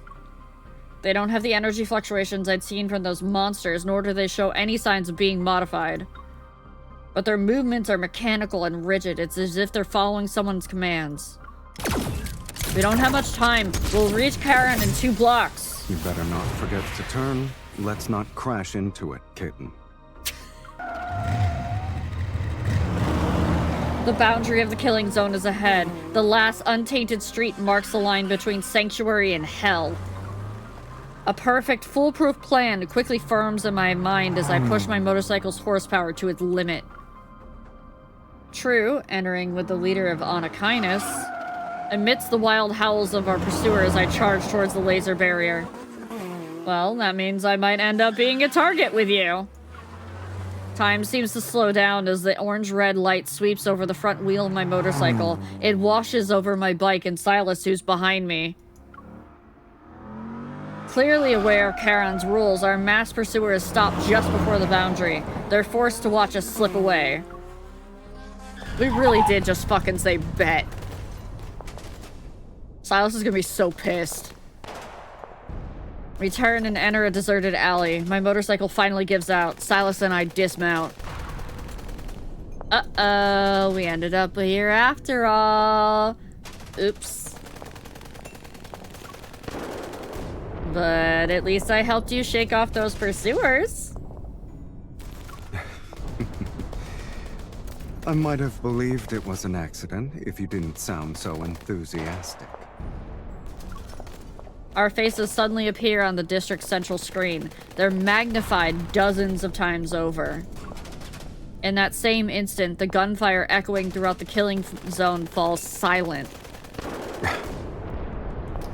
Then, the still air brims with passion as screams resound. They're celebrating. Or maybe going wild over Silas's entrance. You got what you wanted. There's no turning back now. I just helped you out. It's time for you to return the favor. Go underground with me. We need to check and see if the old Gaia Research Center is really there. A life debt is impossible to repay. But since you asked so nicely, kitten, do I even have a choice?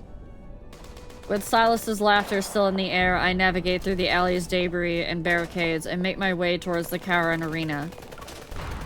Wait a minute, I'm starting to think you were planning to swoop in during the finals and catch everyone in your trap.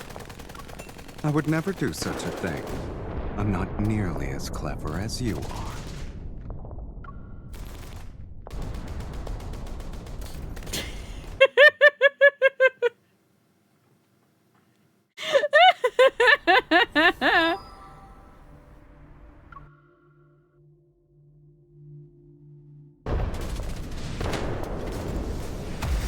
Countless bullets whiz above our heads as I take cover. As soon as I crouch down, a missile half destroys the wall before me. Ducky, thank you for the resubby. Silas, watch your head! The blinding white light makes me close my eyes. I feel myself being lifted by a powerful force and pulled into his protective embrace. Silas carries me like a cat. With one arm around my waist, he kicks open a door and rushes into a building. An explosion rocks the building from the outside. The entire team is wiped out. Not gonna lie, when they said carry like a cat, for now. When they said carry like a cat, I thought he grabbed us by the back of our fucking, like, jacket. Like, by the neck.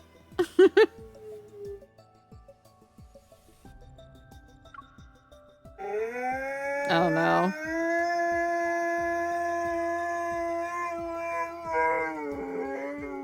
Yes, I know, buddy. I know, Loki.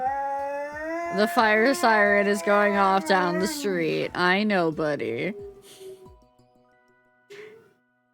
Are you going to sing them the song of, yeah, you're singing the song of your people. Here, let me pause this so it doesn't. Yeah, you singing the song?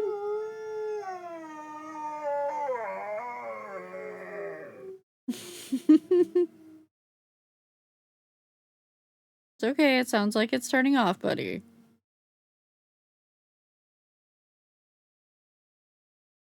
You good? He will literally do this in his sleep, too, by the way. Like, he will wake up if it goes on long enough and start howling, like, while lying down. Okay. Phew. Masked men, wanderers, weapons, guns, there's no end to them. They're really determined to take us down. In most cases, being too strong is a curse in itself. I checked the betting leaderboard. Silas's name sits at the top. The amount of money people put on him is several times higher than the contestant in second place.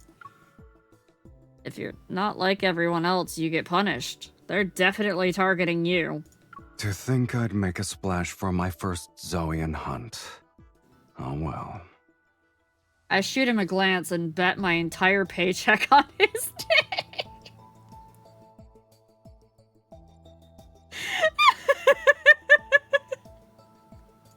Should I say I'm honored?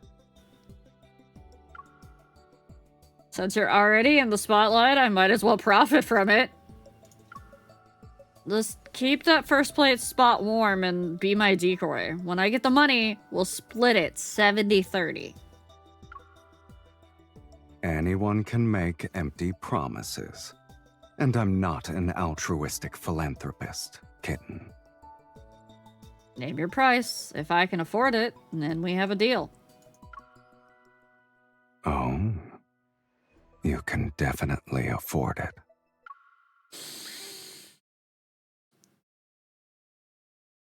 I gotta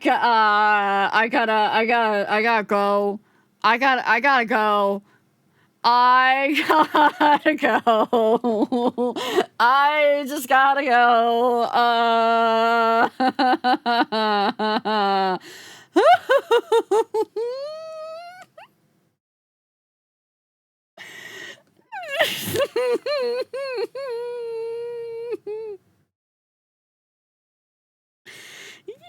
We know what that price is. We know what that price is.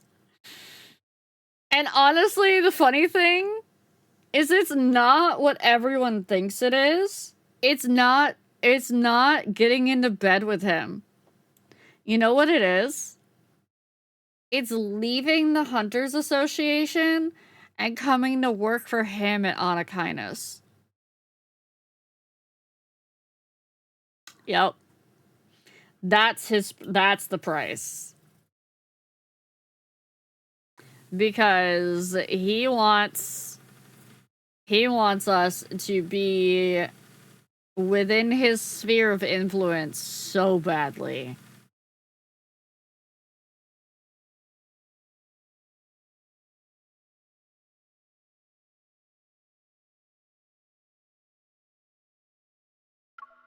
It just depends on whether you're willing to give it to me. What was that?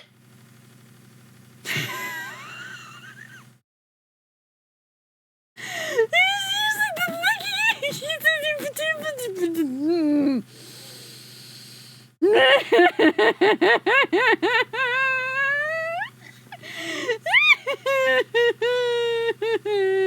He's using ASMR tactics.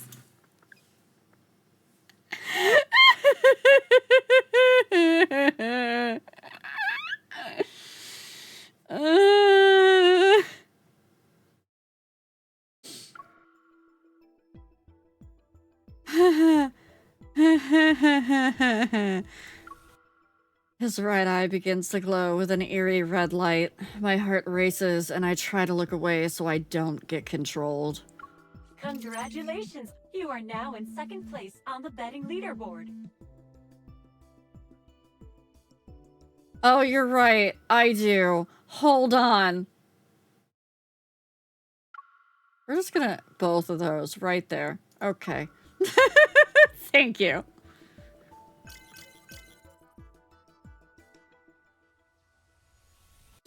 My communication device vibrates just as Silas fiddles with his phone. It's followed by the melodic notification sound of a successful payment. Hi, Beanie!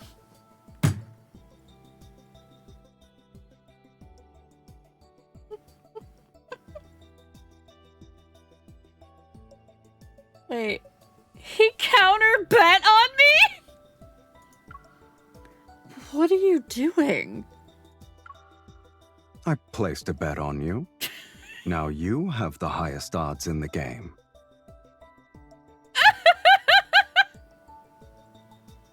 If you win, I'll make a fortune. No, I'm not for sale. I'm not for sale. Do you want to match my wager? I don't have $5 million. I shouldn't have underestimated you. You never make a terrible deal. Don't forget to split the winnings with me. 80-20. Oh, you're so greedy.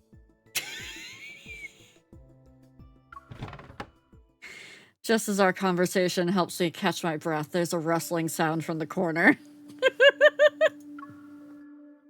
Shh. I creep silently towards the source of the sound. Then I turn around with my gun raised. Please, don't hurt me. My gun is pointed at a frail old woman who's barely alive. Finding someone as old as her in the Zion and Hunt seems unbelievable. But this is the N109 zone. Instead of lowering my gun, I tighten my grip and take another step towards her. How long have you been eavesdropping?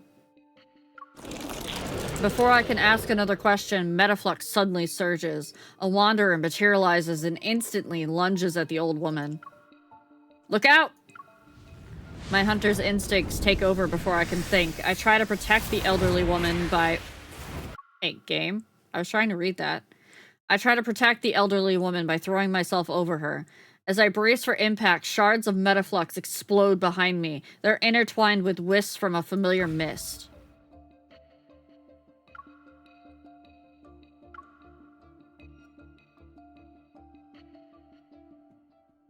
He looks so done with us right now. Just saying. Look at that face. He looks so done. I turn around to see Silas standing behind us. He flexes his wrist while traces of his evil linger around his hand. I take my eyes off you for 1 second and you just rush in. The association definitely trained you well, kitten. I'm grateful that you rescued me and gave me a backhanded compliment. Just as I try to push myself up... Wait, what? As I try to push myself up, a sharp pain shoots through my entire body. I look down. A dagger pulsing with evil energy is lodged in the lower right area of my abdomen. We just been stabbed. as the old woman's trembling hands clutch its handle. You? I didn't mean to. I was trying to kill the Wanderer. You're the one who got in the way. Silas picks me up as the old woman releases her grip on the dagger and flees. Fool. A black-red mist starts chasing after her, but I hold back my pain and press down on Silas's arm. I shake my head. Let's take care of my wound first.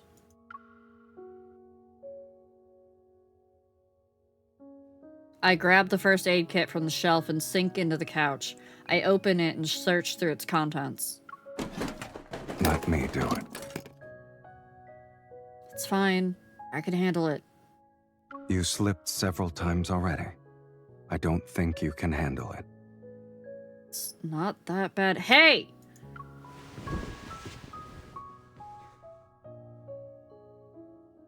Black-red mist grabs my arms and lifts me into the air, yet my fall is unexpectedly gentle. I find myself lying across Silas's lap as he sits on the sofa.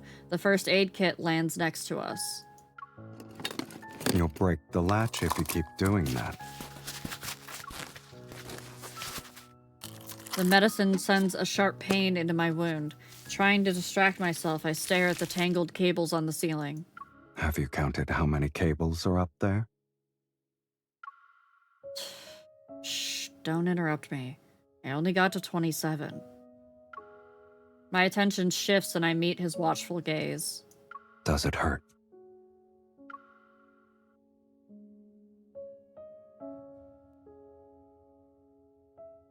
I'm debating.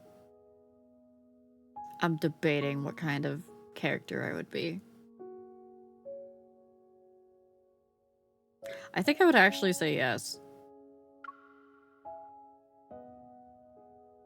It really hurts. This is a special antiseptic from Charon's black market. No one has ever claimed it doesn't hurt. It's extremely effective since it makes wounds heal 10 times faster than normal. Really? Then the pain is worth it. I lied. It's just a saline solution. Really?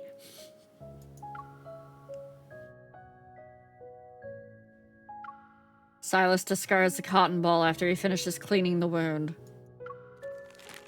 Are you happy? He holds the hemostatic dressing between his palms, then he pauses. You seem distracted. Are you thinking about that old woman?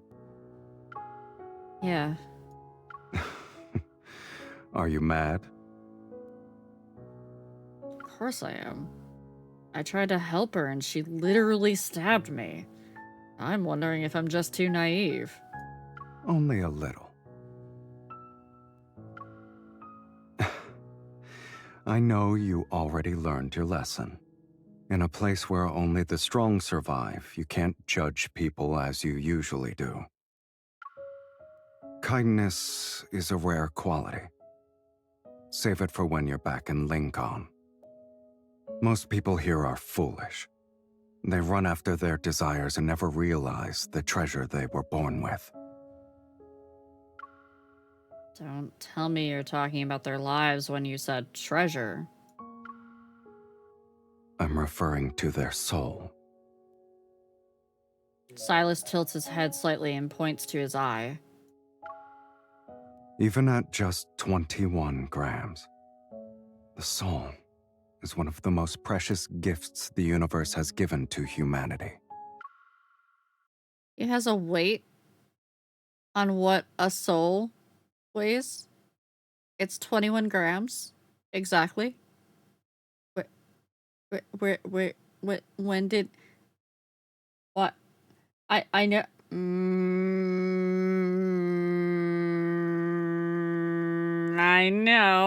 I know, but also... You know who else weighs souls in a different kind of metaphor?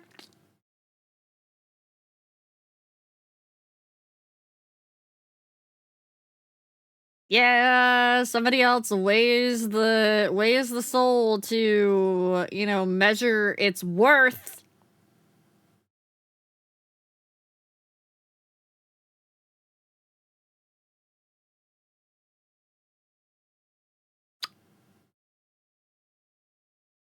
Sure.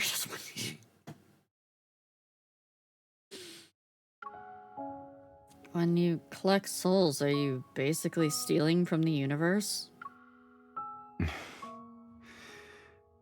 Did you just change the subject by making fun of me? Can you stand up? You shouldn't underestimate me. Hi, Inazumi. I jump from his knee and stretch my limbs to prove I'm fine. Don't push yourself. In this game of life and death, even the smallest vulnerability could cost you everything. Oh, he really Leaving is right off-guard. now wouldn't be a good idea. Stay put and keep quiet. Hearing the sounds of gunfire in the distance, I think for a bit before agreeing with Silas's assessment.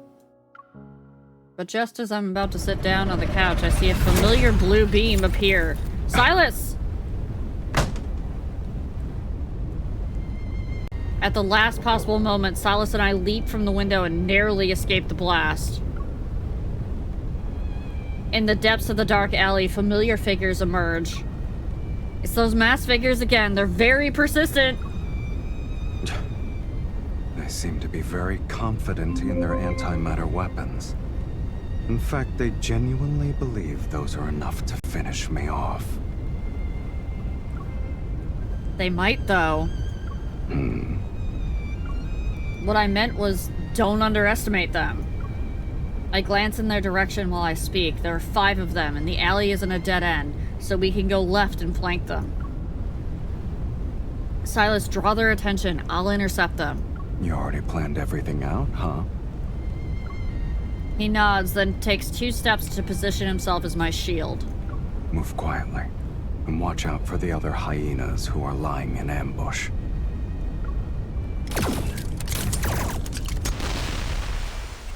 After the final thunderous blast, the dark alley is once again swallowed by nighttime fog and deathly silence. Are you okay? You stole the words right out of my mouth. Silas quickly checks my waist for any signs of bleeding. Then he turns his attention to the broken weapons and the lifeless figures on the ground. The numbers don't add up. Almost 10 of them are missing. Hopefully they're already dead somewhere else. They won't die that easily with weapons like those. They're most likely in hiding and waiting for another chance to strike. How did they know we were here? Did our popularity give us away? Silas takes my wrist and his fingertip brushes against my inner arm. My fingers curl out of reflex. What are you doing? He releases my wrist and holds up an almost transparent chip between his fingers. What is that? Silas crushes the item and drops its internal components to the ground. A tracking device. I try to think back to everyone who could have planted that on me, but there are too many possibilities. Dimitri? Is this why Dimitri, the Lord of Charon, offered to help me of his own accord? But what does he want in return? Regardless, this place isn't safe anymore. Come along now. Silas takes my wrist again and leads me out of the alley.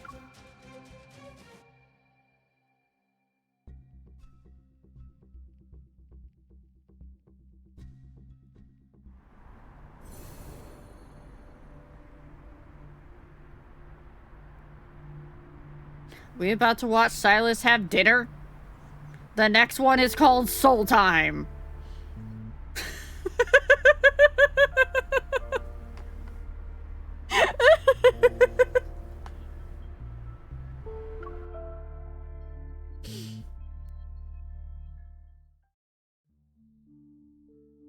Midnight Velocity Vintage Cars. I thought finding a suitable hideout would take a lot of effort. But Silas knows exactly where to go. He quickly leads me to a vintage automobile repair shop near the arena. 2 vintage street lamps flicker inside. A desert highway backdrop and bullet holes decorate the entrance. It's quite fitting for our situation. After making sure we weren't being followed, I breathe a sigh of relief and pull up a chair to ease my pain.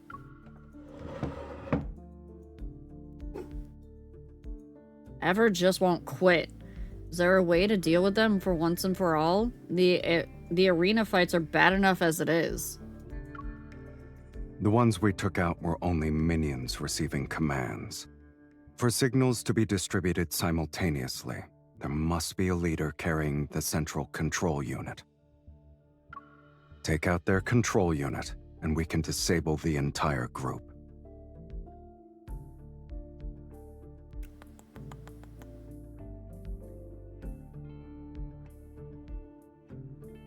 Okay, I know it's probably not true because they don't like to put the love interests in the same storyline together because it could cause issues.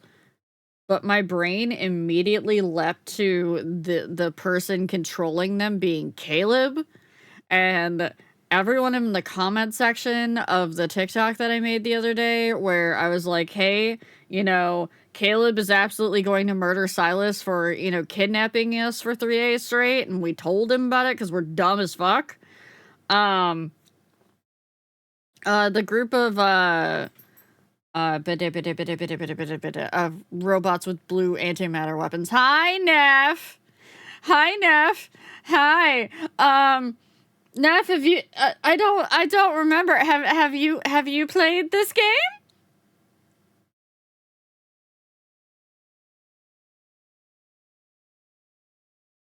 I remember not. Oh, hi. Meet Emmett.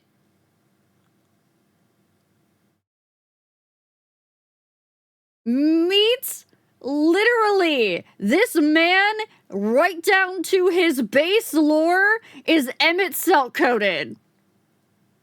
They share a similar backstory.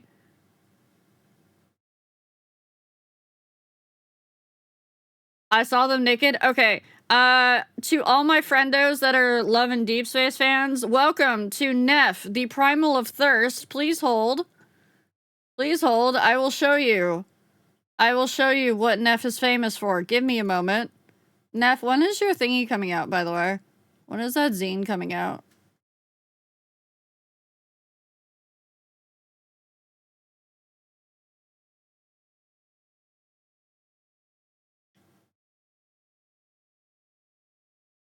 That's what Neff is famous for, chat.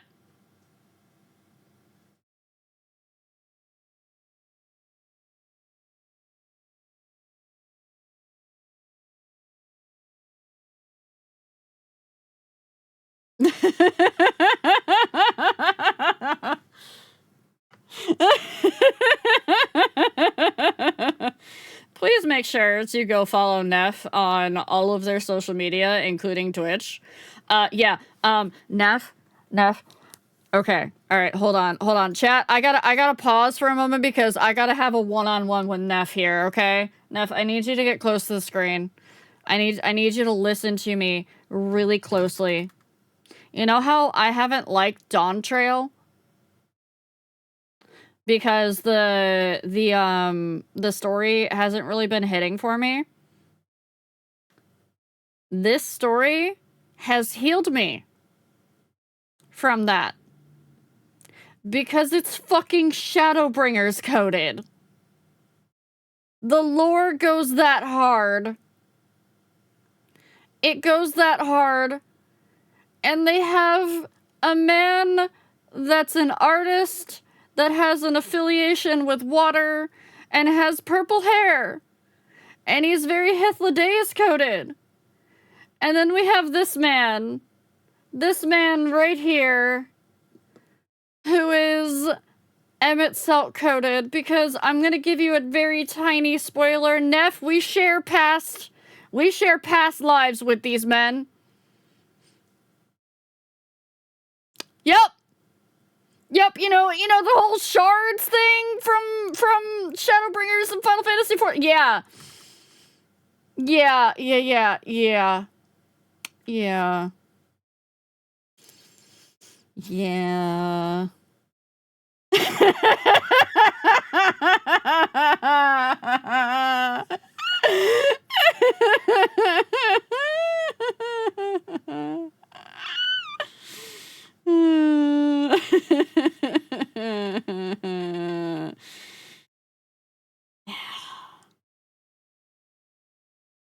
This man eats souls.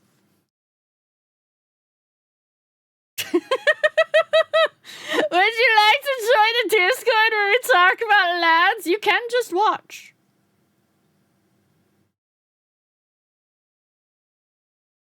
I'm already not drawing as many cons as I should because I'm busy thirsty about HSR men. I can't afford new hyperfixations. I'm so sorry. I'm so sorry. This is now going to live rent-free in your head. You can blame Donnery, who does the Graha Tia shipping on Blue Sky, for getting me invested, and now I am passing this on to you. We do just let people join in and watch us crash out too. So if you do want to join into this Discord to like get like a taste of the fandom, it's a small Discord, so you can totally come in and just vibe.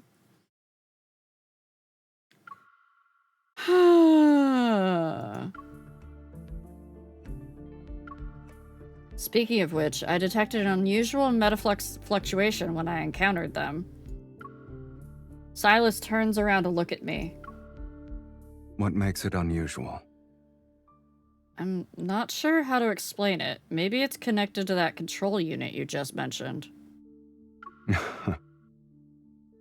They've really been busy behind the scenes. They're using protocores like they're toys. Oh, wait. Hold on. I know... Wait, chat. Chat, I need to come back to this memory, okay? We're gonna come back to this.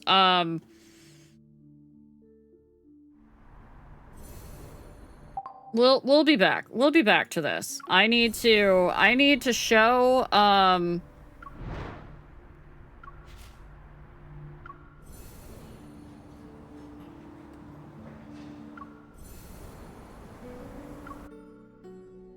Hey, Neff, I need you to pay attention.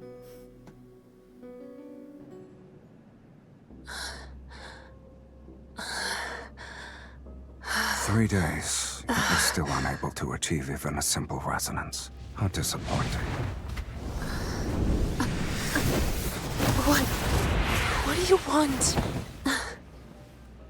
You went through all that trouble to enter the N109 zone. I must fulfill my duty as your host.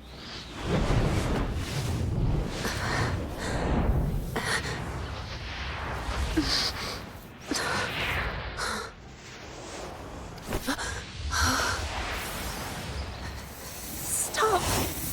Devour him. He's yours. He's right there before your very eyes. Voices again.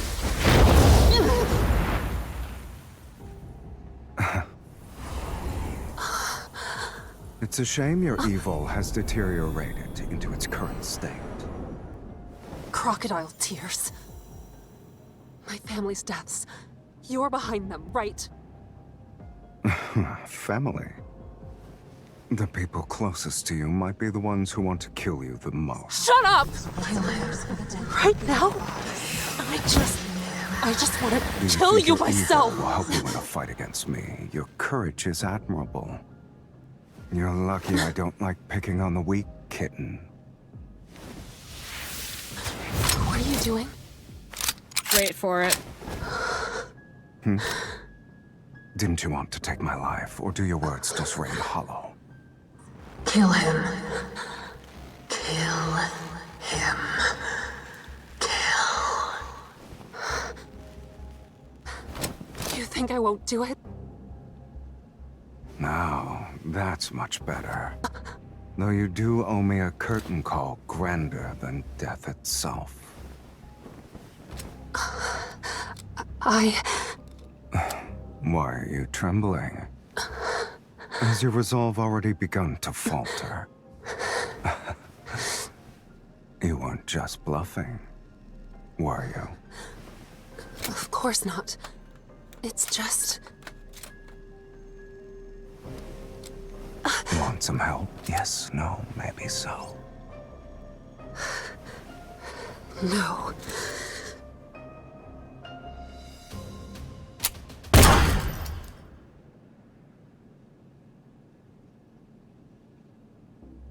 So, Neff. Remember how I said he's very Emmett coded? Now go ahead, take that, and compare it to us being filled with light and meeting Emmett,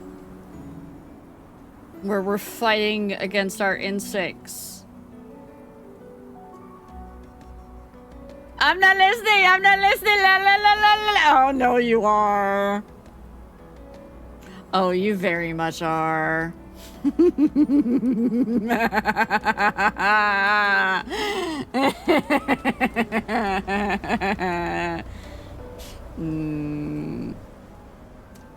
Welcome to the lads fandom, Neff.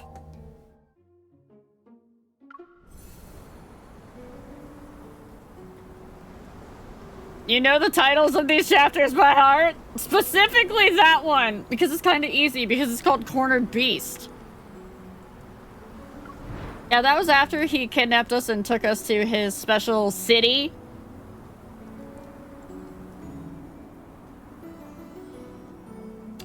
Took us to his special city.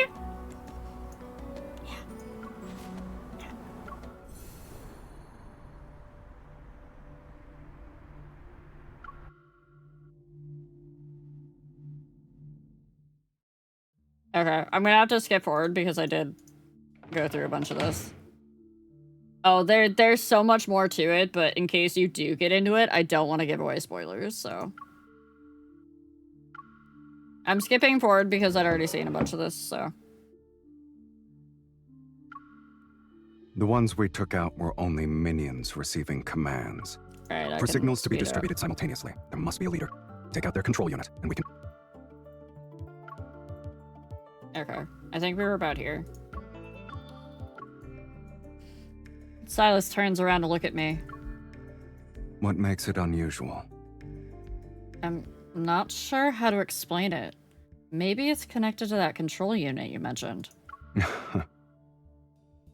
They've really been busy behind the scenes. They're using protocores like they're toys. Also, Neff, I'd like to point out he had red magic that he uses. Like vines and things like that. You know, I don't know. Who else uses red magic? It's one of the highest grossing gachas, and some of the scenes are borderline softcore porn. Correct! You are correct on both counts.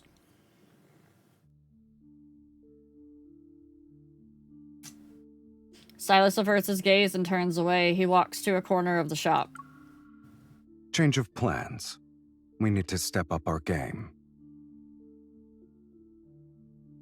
Not borderline? I would still call it borderline. Well, no, if we're talking softcore, then yeah, no. It definitely, yeah. Find the leader, neutralize them, and extract the control unit. We're going to do reverse tracking? That might work. I'll use these unique fluctuations to locate them. Silas crouches down by the decorative bar counter along the wall. The sound of rummaging soon fills the air. Oh yeah, as long as you don't listen to the ASMR stuff on stream when you're not in the ASMR category with the mature sexual content rating on. What are you doing? Are you looking for weapons? I'm hungry, so I'm looking for food. I sit up. My interest is piqued. Is this place one of your properties? Maybe. Those with refined tastes know how to seek out places that match their standards. The vehicles outside are enough to prove the owner's discerning eye. I spoke too soon. After retrieving a bag of food from the cabinets decorated like wooden crates, Silas returns to the small table. A look of displeasure is on his face. These are emergency rations. If you're not picky, try to eat as much as you can. Canned food? That's not too bad. I thought it'd be much worse considering how you acted. Weren't you the one who kept asking for more home comforts at the base? The base is for living, but this place is for surviving. The standards are different. But seriously, have you thought of But seriously, have you thought about making your chefs develop canned foods? With their skills, we could have gourmet canned food experience next time we end up in a situation like this. We are so sassy. While I keep rambling, the cans are opened and arranged. Silas gives me a look, but doesn't argue. What? How's your wound? No amount of talking will change that pain. I'm starting to think the medicine wasn't normal. It hurts even more now that I've stopped moving. I take a huge bite out of the canned luncheon meat, and I try to distract myself from the pain by chewing. As I reach for the energy drink, his hand hovers above the can. He sprinkles a medicinal powder over it. I stare in disbelief. Did you just spike my drink right in front of me? Okay, it's better than Caleb that did it behind our backs, just saying. Are 2 painkillers going to be enough to knock out Lincoln's finest hunter? No. He gave us cold medicine that was enough to knock us the fuck out. And didn't tell us it was that strong. I'm still convinced it was not just cold medicine. I know you want to stay alert. You're worried the extended release painkillers will slow your reactions. Keeping you safe for half the night will be easy. I'm here, which is more than enough. He picks up the can and moves the luncheon meat aside, before setting it down in front of me.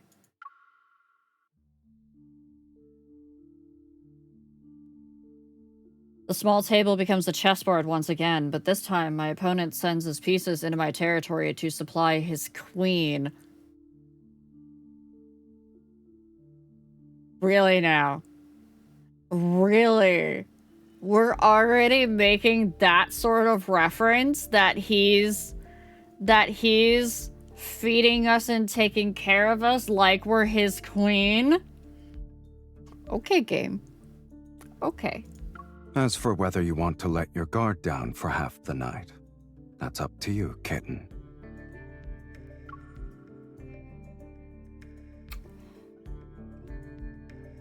I still don't trust your ass yet. I won't drink it. Since you know why I'm worried, I'll make myself at home. You'll keep watch for the night, right? And no meds. If something happens in the middle of the night, you can't exactly drag my dreaming self into battle.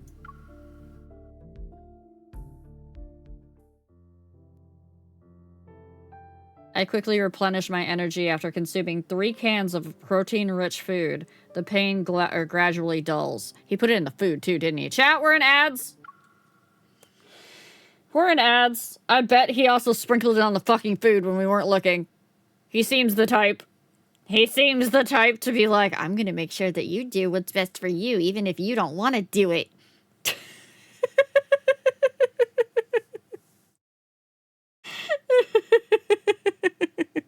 Also, why were you guys so excited about my background earlier? I don't get it. I don't know what was going on. Was it because Raphael was there? Or, like, was it because of, like, what was on my actual computer screen background? Have I mentioned this man is a mood? Yes, several times. Oh, it was me? Oh, it was probably the, Oh, wait. No, it was probably my PC background. Oh, it was the goddess chained? Okay, okay. Got you. That's actually in my lore video. It's funny because I feel like Caleb's part and on the allies are more ally-centric in MSQ than they were before in yes. Yes, they are.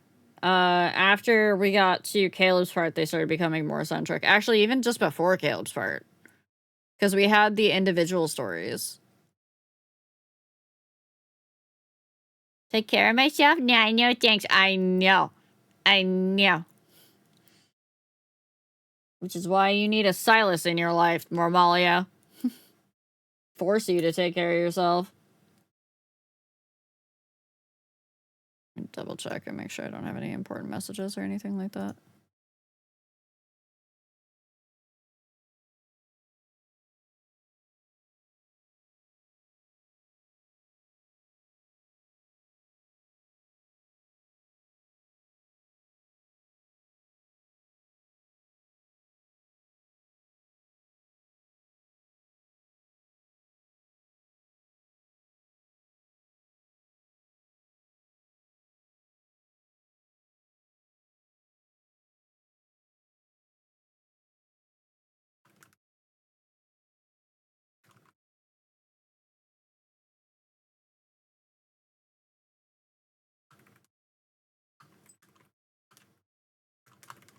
Sorry, I had a question I had to answer.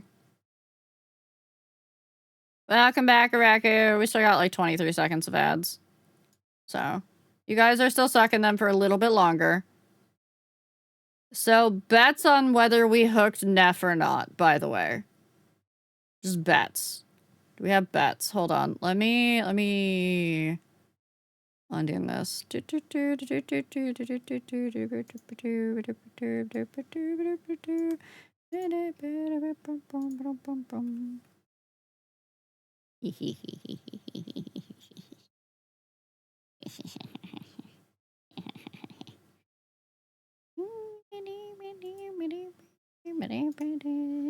me just do this and do hee hee.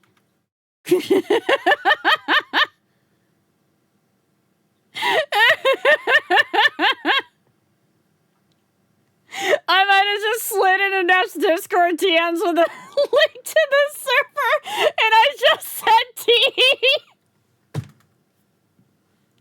And they're like, why is it called Love and Depression?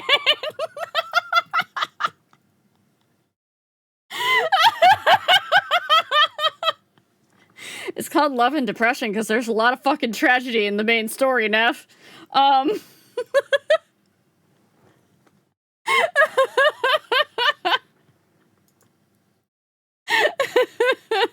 Remember, I said it was Shadowbringers coded. Oh, yeah, talk to me. I wonder what this is like.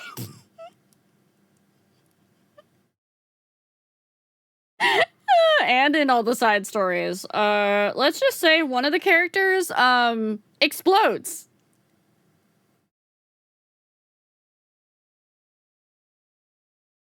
Yeah. My little soda pop. Raptor!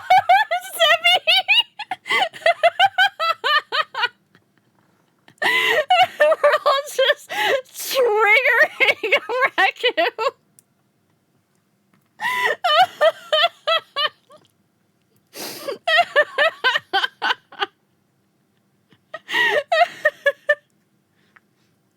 You know, someone did an edit with Emmett with that one too, and it broke me, so I understand why Raku is so upset by it.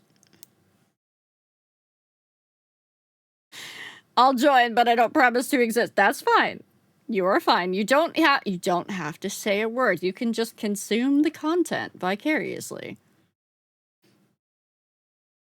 Someone did it with the X art? Oh my fucking gods.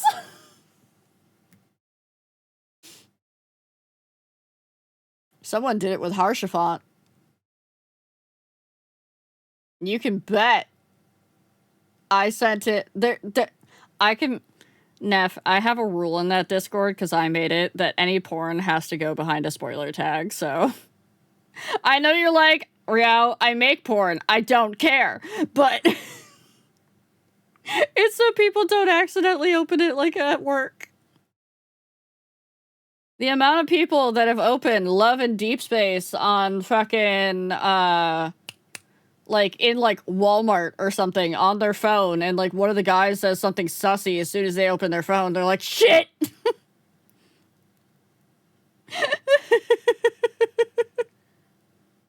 I've been mostly looking in there at work! I refuse to open it in public. Yeah, that's because you have Silas on your home screen.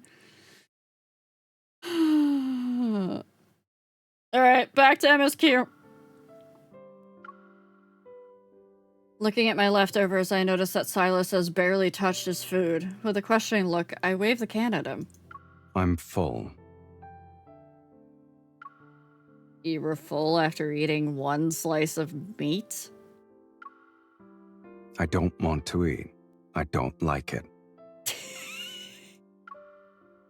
You're the one who said you were hungry. In the dim lighting, Silas fidgets with the can opener. His gaze lingers on a particular vehicle, and his interest is evident. The last Slavernos in the world. This shop's owner really knows how to hide treasures in Caron. Sitting with a full stomach only makes me drowsy, so I get up and follow him into the maze of vintage cars. Areku, that's because he eats souls! A distorted figure flashes in my peripheral vision. I turn around only to see my reflection in the glossy black car door. The Phantom Zero, produced 60 years ago. Comfortable seats, spacious in the back.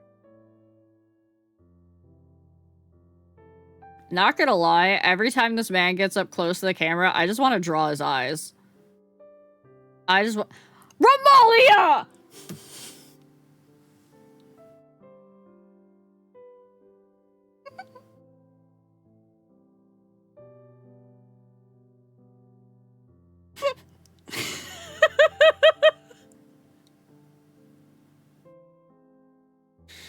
Thinking I'm interested, Silas turns back to stand beside me. Our distorted reflections merge on the car door.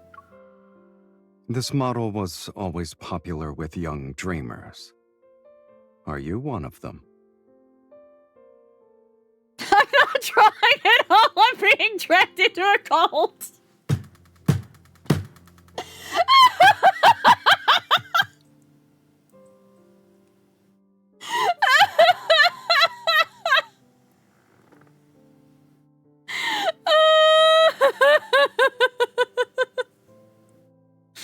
Yeah, I said I was gonna game in the background. I've not opened the game yet!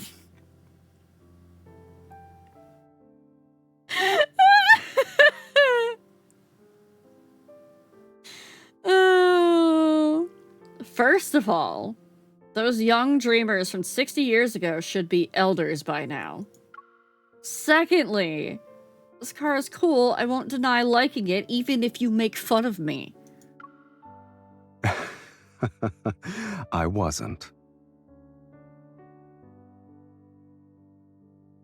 He does something I can't see, and the pitch-black Phantom Zero's headlights suddenly turn on. They cast their beam on another car in front. I have daydreams too.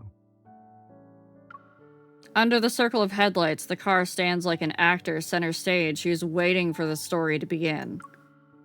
Silas steps into the light with one hand in his pocket. Unhurried, he leans forward with his hand on the car door to get a closer look. Is this what you mentioned earlier? The Slaverno? Slaverno means explorer. It was the last model this company produced before going bankrupt. It sounds like they were exploring different methods to escape their desperate situation. Curious, I peer inside. A fine layer of dust has settled over the interior. Also, Neff, if you made art of these, I'm sorry, your commissions would go sky high.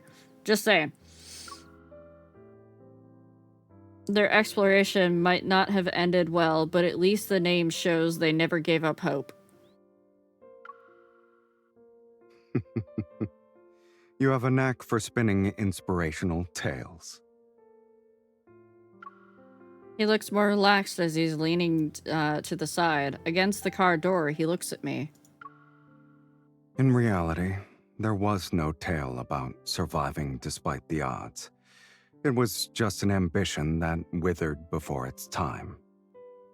In their final moments, they poured their last defiant breath into crafting this car's body and soul. What stands before you now is an embodiment of ambition that died 60 years ago. The car's headlights illuminate one side of him. They're almost blindingly bright. Looking at his reflection in the car window, I can't help but think that if the car had a soul, it'd be just like Silas. Wants me to draw some of them. She talked about Hey, Reku, can you, snatch me a picture of Caleb in a uniform real quick and drop it in the Discord? Just drop it in the Caleb channel. And let me know when you've done that. Oh, no, she showed me? Okay, okay. Never mind. Never mind. I mean, you can still do it because I know you love it, but...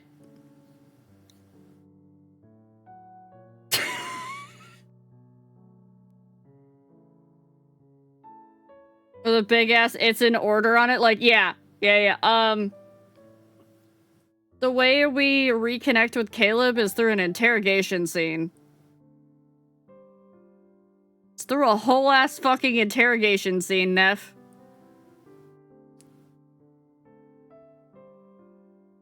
It is a nothing but fan service.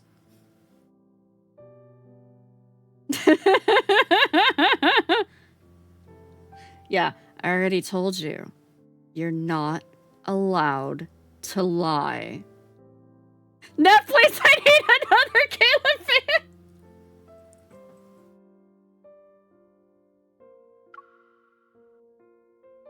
I understand what he's trying to tell me. The essence of exploration is desire, and desire in turn fuels ambition. It pushes us to explore beyond our limits. Just like you. You've always been chasing after a certain future. Really? That's the feeling I get from you sometimes. There's a future you know the ending to, but you're still determined to reach it. And you're insistent on taking me with you. Silas raises an eyebrow. His body moves in one fluid motion from where he's leaning against the car door. Then, he's right in front of me. Are you sure you're part of my ending?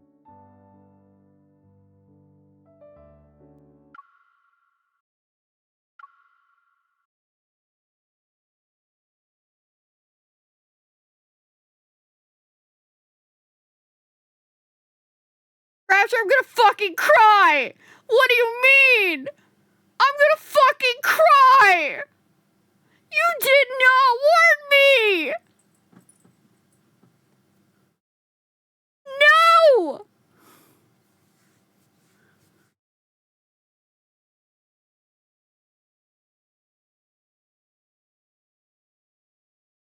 Wasn't following you back on Blue Sky. What is this? What is what? What is what are you looking at now? Remember us. Remember that we once lived. Remember that we were once a mated pair. Oh, I thought I was following you.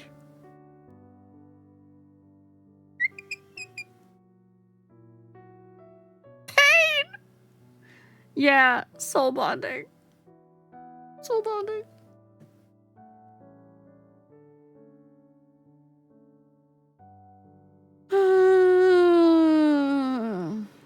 I'm just making an educated guess based on experience. If I'm wrong, you're free to correct me. Remember, our souls are bound, and though you do not remember, I do. I know. I'm so broken. I'm so broken about that whole lore. So broken! Given our positions, you should be the one who's eager to deny being associated with me. And at this point, You already missed the best chance you had to deny it. Seemingly done with the conversation, he stands up, takes my wrist, and leads me to the Phantom Zero. He opens the back door and tilts his head. Sleep here tonight. Sound good? The back seat is spacious and the cushions are definitely soft enough. I turn. As expected, Silas chose a Silvano. He reclines in the driver's seat, his legs propped up on the open door. Turn those lights off. Okay. The car lights are off and darkness once again blankets our surroundings. As I lie down, I realize how much fatigue I had built up from constantly fighting and running around. My head starts to feel heavy. They're not in the same car! Calm down, chat. They're not in the same car, chat! That's just in the fan fiction! Besides, she's injured. Do you really think he would be doing anything with her while she's injured? Do you think that this man would do something like that? He won't. He wouldn't, Neff. He's very, very sweet on her.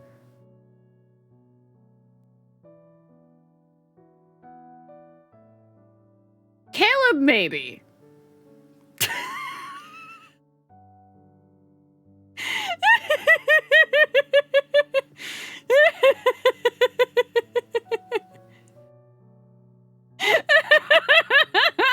I know Caleb wouldn't either. But given my current impressions of Caleb...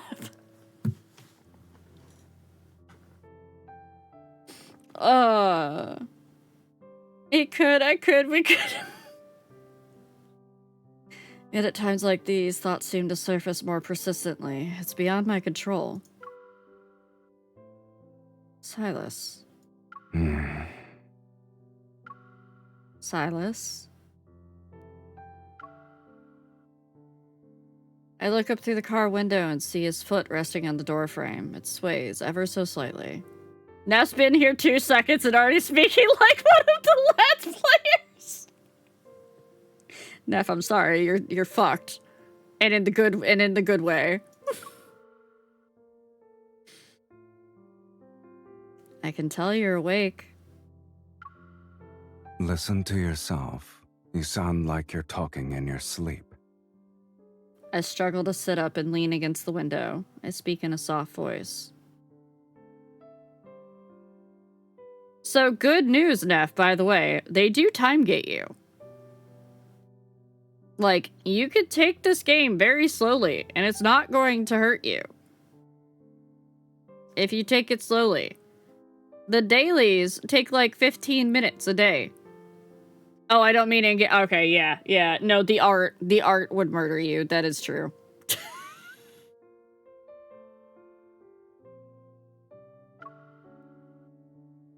I might be half asleep, but I know this plan will work.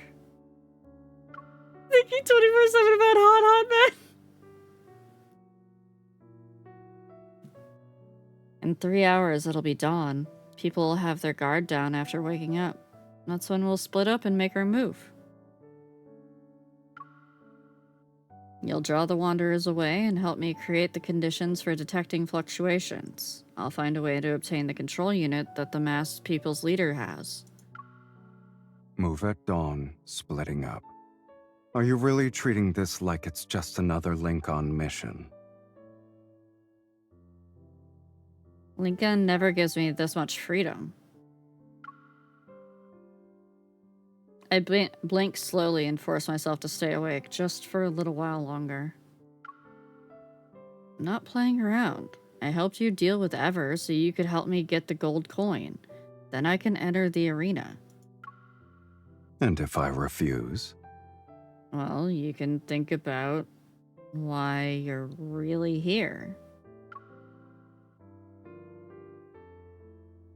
His foot stops moving. As I fight to stay awake, I see him stand up and approach me through my hazy vision. Then, a large hand steadies my head and gently guides it down before giving it a pat. Get some sleep. Number 2. Because we're number 2 on the betting leaderboard.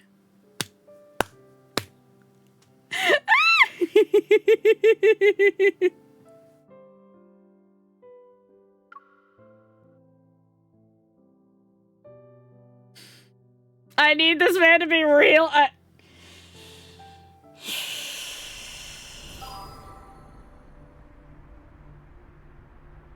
He's so playful and teasing, but it's done from a place of being genuine and caring. Yeah. Yeah. But he also won't put up with our shit. Like, when push comes to shove, he will definitely not put up with our shit. Raph too. Yeah, Raph is pretty much the same way. It's just coming from a different emotional state. And Raphael, everyone's like, Silas is the big bad, you know, mafia boss and blah, blah, blah, blah, blah. Raphael's a fucking serial killer. And the god of the sea. He will absolutely drown everything in his path.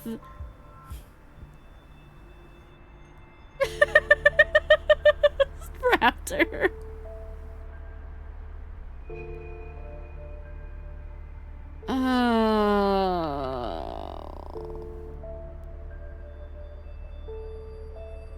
God forbid hotties have hobbies.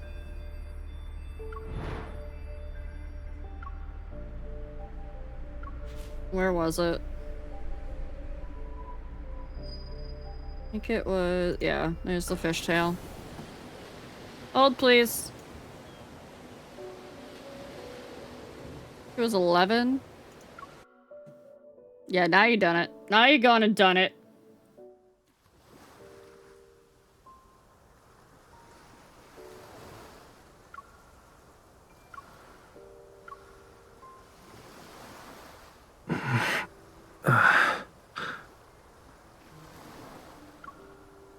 Raphael, are you okay? Yeah. After the Tome of the Sea got activated, what happened exactly? I remembered something, and when I returned to you, you were already... Raphael leans against the deck and sits. With his elbow bent, he props himself up. I said I'll give you an answer. You say that now. Give me like a minute to... Hold on.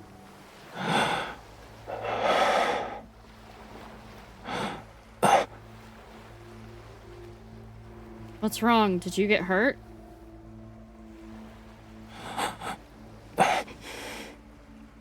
No.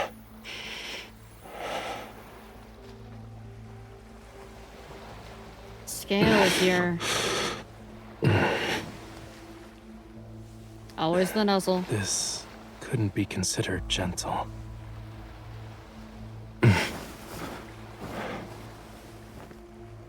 It's getting... Stay back.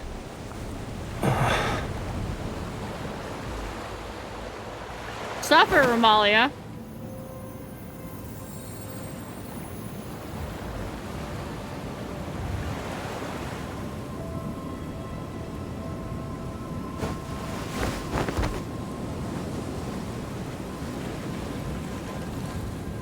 A follower, or just a lowly sacrifice? You don't recognize me anymore?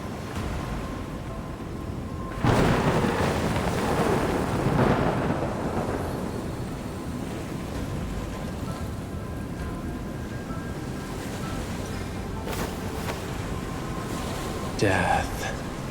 When the storm surges from the deep sea. Raphael, snap the out of sea it. God awakens. I have no need for traitors. With the authority granted to me by the Ocean's Covenant, I order you to snap out of it.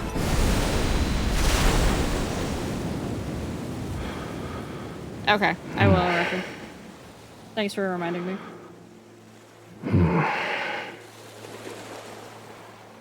So, remember a while back, Neff, I was trying to get you to like Poseidon?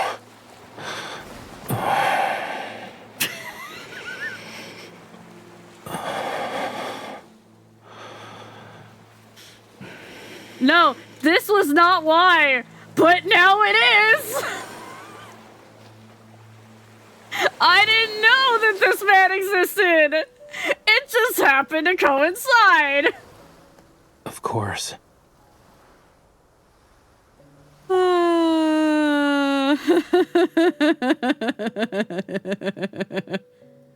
So yeah, that's Raphael. He's a merman and a sea god. Yeah. Playing Labs when K-pop Demon Hunters dropped has been a journey. You're not fucking wrong. Holy shit. The fucking edits. Hey guys, it's time for dessert.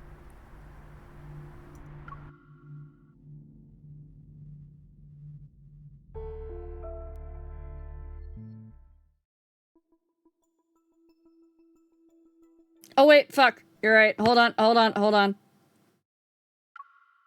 Yeah, I gotta go fix. Hold on.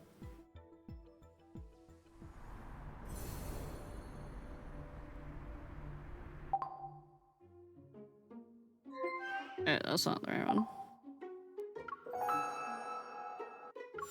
So funny, me, that you're just chilling doing your stuff. I spawned here and you got into full campaign to get me into it with surely mischievous artistic intentions. No, actually, I've been on a campaign to get so many people into it because I'm like, holy fuck the lore. Because again, when I tell you legit, and I'm speaking from a place of legitimacy here. I'm not like hyping this part up. It has healed me from Dawn Trail's wounds. Because Dawn Trail, like, epically wounded me for enjoying a video game story. And getting into this has healed me.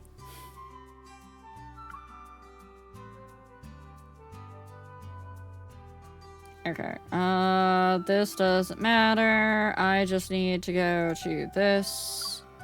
Anything is better than... Oh, gods, I know. And again, as I've always said, that's a personal thing for people. So if you like Dawn Trail, don't get upset. Is it facial? Yeah. It's definitely not for me.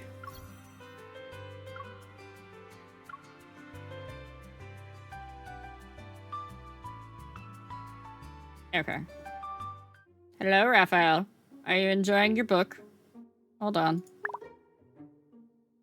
You've been sneaking around for quite a while. Finally gonna talk to me? Maybe if you stop pouting for 2 seconds. That's not what I expected you to do. But that's fine. We'll go back to story. Genuinely looks so good and perfect with her graphics. It's crazy. She gives us someone that would want to fall in love with what she's been in the past. Yes. And I did not plan that.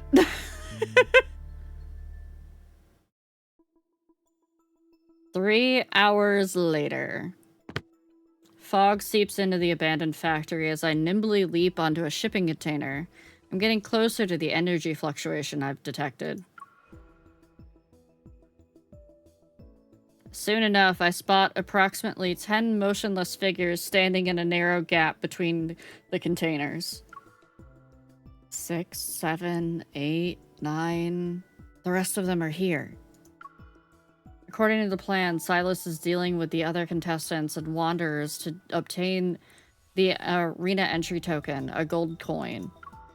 Meanwhile, I'm tracking down those masked figures, and that's why I'm here. I'll take down their leader first. Once I find out who's in charge, the rest will be a piece of cake. I close my eyes and attempt to channel the Spatium Core's energy. From my heart, warm energy surges and envelops my entire body. My racing heartbeat is warning me that I might experience an energy overload if I continue. There. I sense that distinct energy signature and pinpoint the signal's source in the chaos. I leap down from the shipping container, grab a masked figure's shoulders to pin him down, and press my gun against his forehead. With inhuman reflexes, he flips over and knocks me away. His chest doesn't rise or fall as he breathes. Instead, intermittent electrical currents crackle from within. Their leader is an android. Before the other masked figure can raise their guns, I pull the trigger. The bullet pierces the cold metallic chest above me. As if connected by the same energy source, the surrounding masked figures clutch their chests. Their movements were delayed by a second. I place my palm on the leader's lowered head and detect something unusual. With 2 fingers, I reach into the eye socket and extract an artificial eye.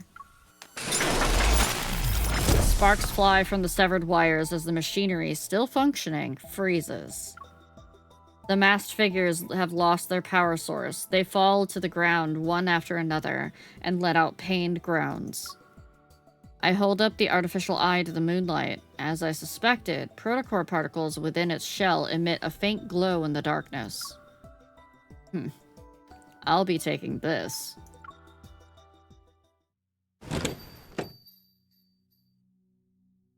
Elysium's neon lights shine as they always do as I arrive at its entrance. Well, won't you look at that? Someone's still alive. Hey, I'm ranked 2nd on the leaderboard. I can't let all of those people lose their money because of me. You're too kind. I need to lay low here for now, but how am I going to contact Silas? I see something's troubling you. When you have a lot on your mind, you should treat yourself to a good meal. The body knows what it needs. I sit down at the bar and remember what Aslan said about offering services beyond filling empty stomachs. I might as well see what this place is really capable of. The connoisseurs menu, please. I'd like to take a look at the connoisseurs menu. The menu is promptly presented to me. My gaze sweeps across the peculiar dish names one at a time until it lands on the last item. Sweet Evil Trap. Every dish in the connoisseurs menu tells a story from the N109 zone. But the story behind this one hasn't started yet. It's waiting for someone to order it. In fact, it's been waiting for a long time now. 10.5 grams of soul.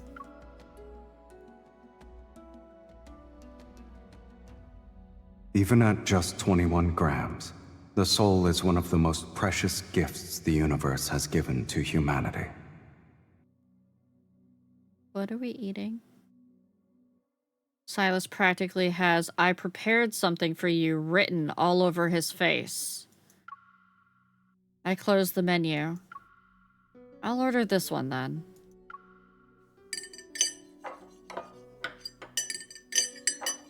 The red wine marshmallows are sweet, and the pomegranate juice...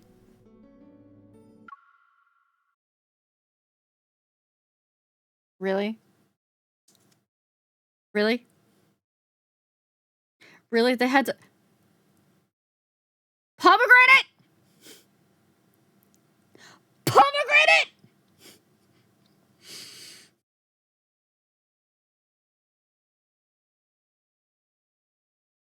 Infold, when I find you.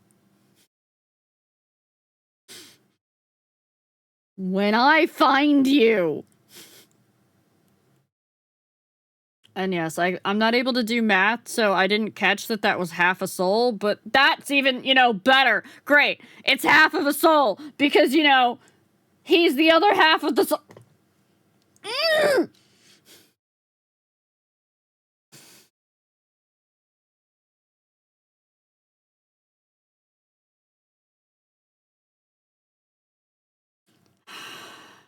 The red wine marshmallows are sweet, and the pomegranate juice dances across my tongue. How is it? The notes of roasted rosemary and walnut intertwine. Layer by layer, they unfold on my palate in an intricate dance of flowers. It's like him. Your satisfaction is our greatest source of motivation. Here's your bill. I look at it and see a 5-digit number. This is the price for one dessert. I guess it can be if you're willing to pay that much. Good night, Thorek. Try inputting these numbers into a map. Doesn't the arena block signals? There's always an exception. I follow Aslan's instructions. A red dot appears on the previously inactive arena map. 8 o'clock, West District Docks. This is an interesting choice in terms of locations. Aslan brings a finger to her lips. Elysium has more uses than you can ever imagine. The docks are completely deserted. Abandoned vehicles are scattered haphazardly across the area. Come on, Silas. If you don't show up soon, my cover's going to be blown.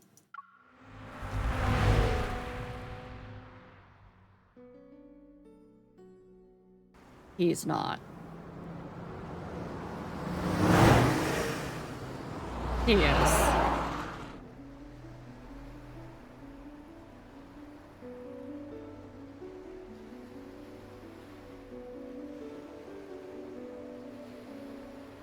You're late. When I show up on time for a deal, someone usually gets carried away. I'm fashionably late for good luck. No need to thank me. Get in. Thanks, I guess.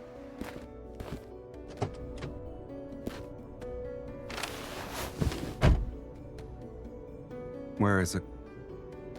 Don't look at me like that. You can't. No, you're not allowed to look at me like that.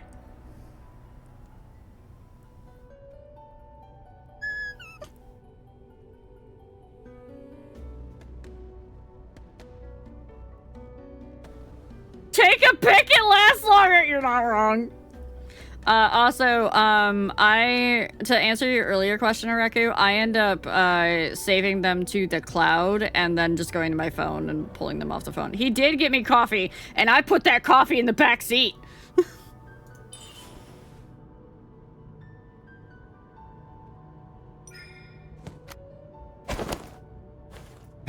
For you.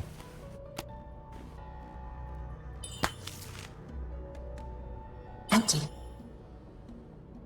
What do you mean? As you can see, it's a pass to the arena.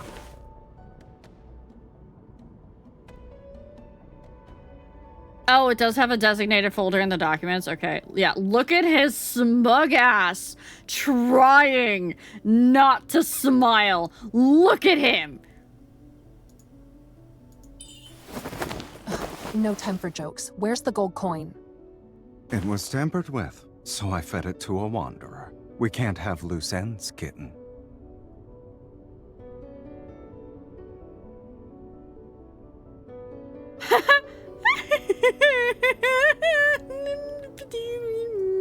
You destroyed it? There are other ways to enter the arena. I can guarantee that. I'm being honest. You know that.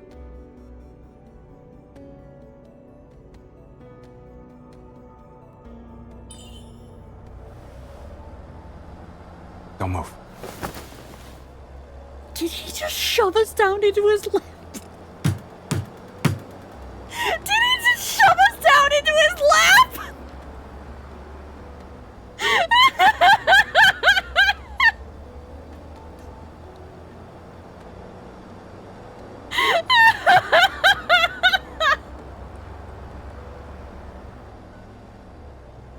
What? We're being followed. We're going to have to fight if we want to leave. Why don't we call a temporary truce? That face! We don't know how many are still in hiding. What are the odds? With you, guaranteed victory. Hold on.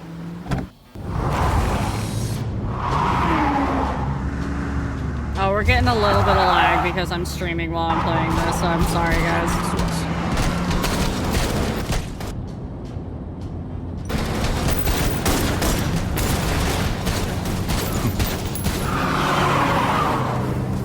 Evil Silas, huh? Then you should help me fix that. Change of perspective.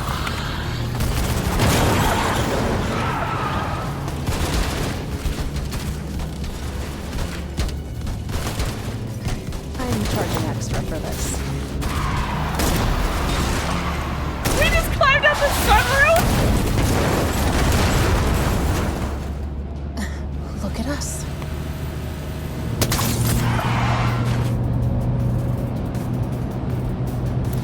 Someone's eager to die.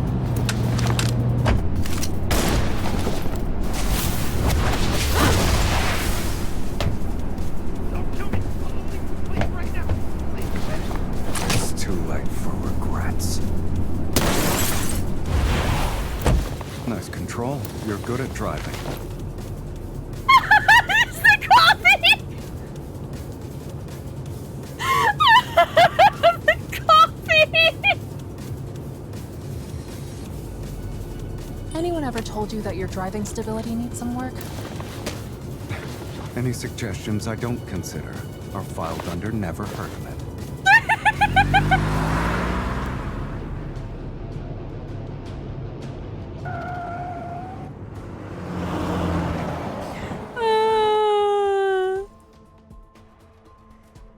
The guy almost shot you. Silas got pissed enough and murdered them to pop back in to give you your coffee like he didn't just kill someone.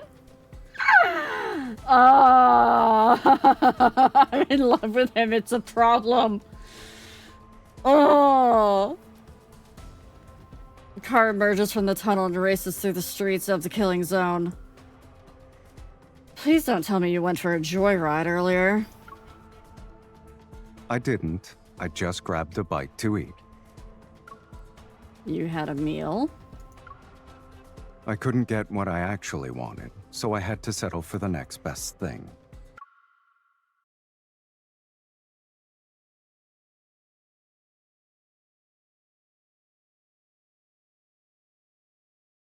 What he actually wanted was us!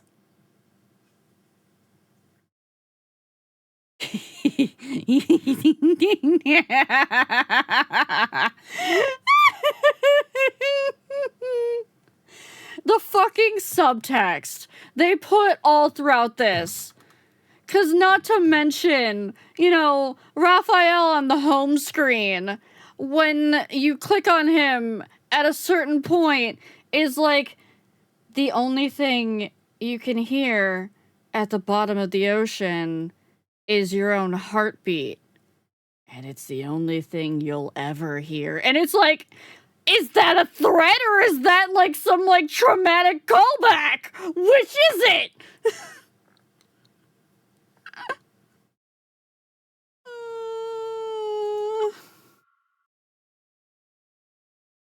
You promise? Promise? Come to think of it, I rarely encountered any wanderers while searching for the masked people. I guess someone was helping me from the shadows after all. But Silas doesn't look like he enjoyed his food. How were the wanderers? Delicious? They were so unpalatable that it's not even funny. Aww. Poor little Silas couldn't get a tasty treat. Not only am I picky, but I have an enormous appetite. I playfully shake my milk tea. It wasn't coffee, it was boba! This fucker got us boba!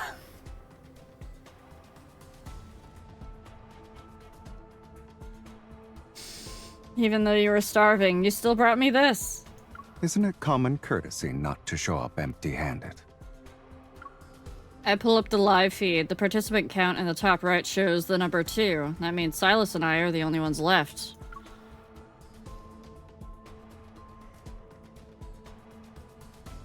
The gold coin markers flash on the map, but we ignore them. We're headed straight for the arena in the center of the area.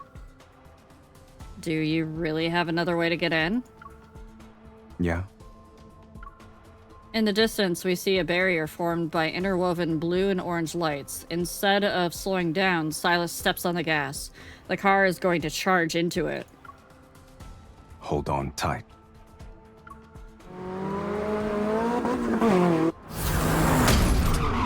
As soon as we hit the barrier, its violent energy tears our vehicle apart. It's going to be turned into heavy chunks of scrap metal. Silas uses this as an opening. With his evol, he tears open the barrier. Your other way to get in was crashing into it? What? It worked, didn't it? Thank you for my headbeds. Silas pulls me to my feet in one fluid motion. I take a moment to steady myself before looking at our surroundings. The arena is bathed in dazzling blue and orange lights, the same ones that were part of the barrier. The spectator stands are filled with floating holographic screens. A luminous path extends beneath our feet. It leads to a central area where several metallic platforms stand beneath floating crystal structures. There must be some kind of mechanism here that will let us go underground. When we approach this part of the arena, we don't find any mechanism. However, a peculiar spot on the central platform catches my eye. Under normal circumstances, the gold coin would be the key to go underground and meet our Lord of Charon. But this can't be considered normal circumstances. There's always more than one way to beat a game. Besides, it doesn't matter if you had the gold coin. The Zoian hunt stopped being fair a long time ago, kitten. He taps the ground with his foot. Listen. I can't hear anything, but I sense a faint metaflux fluctuations. Maybe we can do this. Black-red energy particles seep into the ground. A few seconds pass before the metaflux readings suddenly spike to dangerous levels. The ground rumbles and a horizontal crack appears in the central area to reveal a massive creature underneath. It quickly opens its eyes and leaps. Oh great, it's combat time. It's a Wanderer! The Wanderer is encased in a massive shell. It instantly releases a powerful burst of metaflux. Does the N109 zone prepare these kinds of surprises for every Zion hunt? Of course not. I suspect this grand spectacle is their idea of a welcome party for honored guests from afar. Who's trying to mess with us this time? What do they want? I don't care. I've had enough of this game. And its endless amount of rules. He stands at the edge of a raised platform as black-red mist spirals up from his arms. It engulfs his entire body. Let's end this once and for all.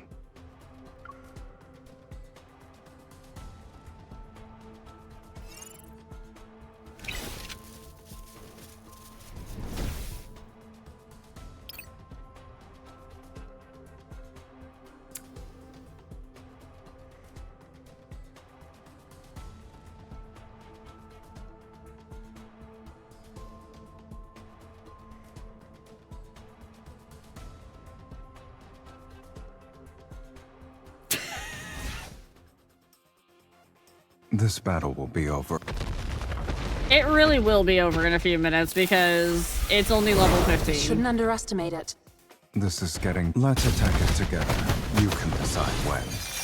I'll make sure they're dead. Be careful. Don't let it... That's more like it. Let's settle Especially because I have it on auto anyways.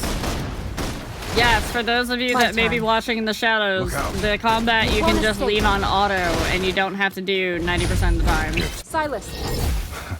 Let's attack it together. You can decide when. It's your time to shine. It does have its dumb spots, but usually it's fairly good to get you through most combat scenes if that's not your deal. Be careful. We're halfway there. It won't take long for us to be done. You were sloppy. My eyes were locked on you. Don't forget Yeah, about it doesn't know how to dodge. It might actually lose this one. Let's attack it together. You can decide when. I'll make sure they're dead. Eat this! Ready? I was born ready. Let's finish this. Let's settle this in one fell swoop. Look out. Our ultimate was when it was invulnerable? Great. You're too close. I can't believe. No, I'm gonna have to actually do it Doesn't manually. count as losing if you defeat it next time.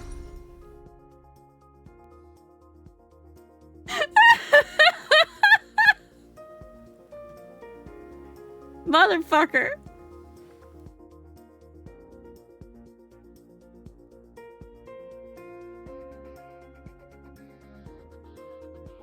Me just being like, this is fine, it's usually easy, and then the fucking AI stands it in the middle of like 3 areas. This battle will be over.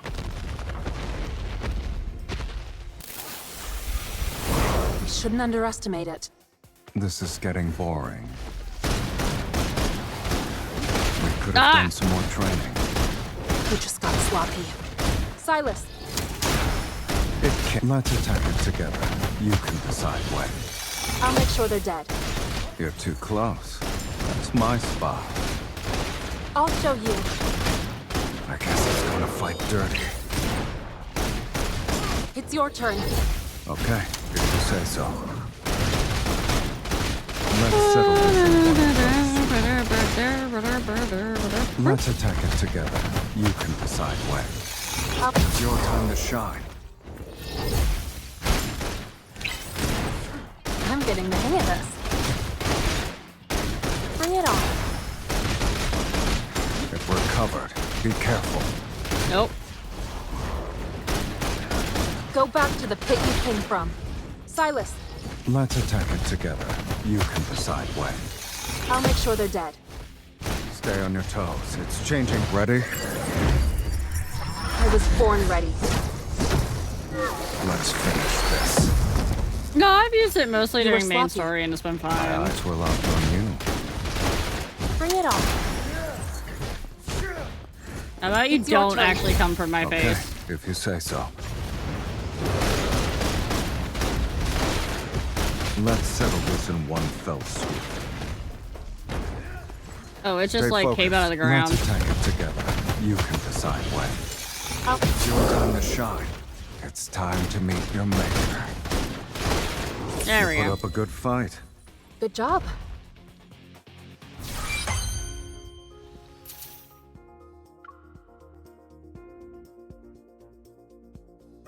It's definitely more difficult to do combat on the emulator than it is like on your phone or tablet though. Although I don't know how the tablet girlies do it because you're like I guess you have one hand on like the movement stick and then you have your like stylus or your finger on the other one. But using your predetermined story cards, when you use your cards, you probably at least have... Yeah, that's true. Oh, fuck, there's another Okay, we're good. We're good. Hey, guys. Guys, you know what time it is? Do you know what time it is? Do you know what time it is?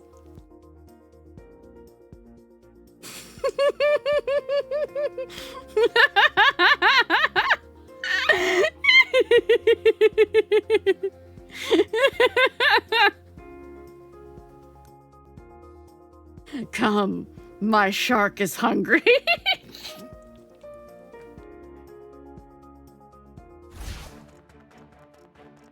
Let me show you what the art of combat is.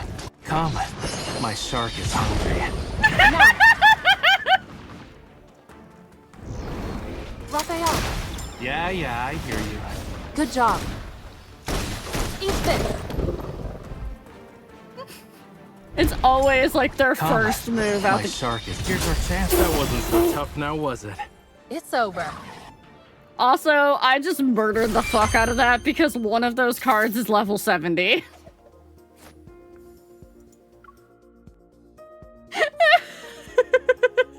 And that was a level 15 fight.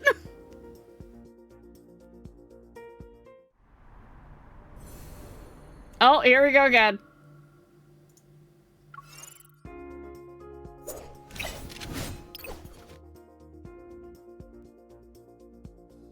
Time for more hungry shark. No, it might also be time for bed if we finish this. Chat, I'm gonna have to wait a whole nother fucking week. Because I don't stream again until Saturday. You're lucky I love you fuckers. Lemuria's seas will never dry up. Come, my shark is hungry. Now. Bring it on. Back up. Let's see what trick it has up its sleeve. Go back to the pit you came from. I need you. That's your wish. I'm close to the end of the Silas section. It was Okay. just a scratch. Is it serious? I was Come. kind of hoping to My keep that shark all in is- one We like, crushed that. section, so.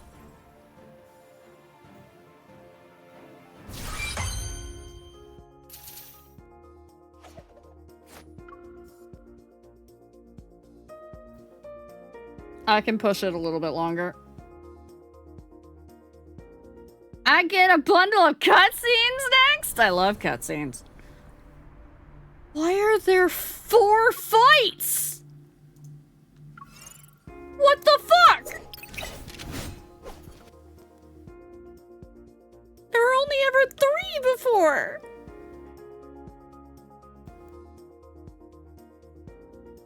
I mean, I'm not complaining about the gems and the gold, but damn!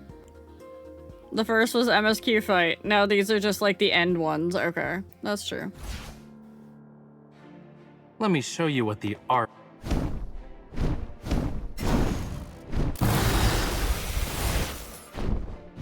Watch out. This one is a come. My shark is hungry. Now. I'll show. Ouch! My hands. I'll show you. I'm getting the hang of this. I need you. If that's your wish. I love that almost the AI over. is actually Don't let her get really away. good We at doing a crushed them. perfect dodge, but it almost never does it.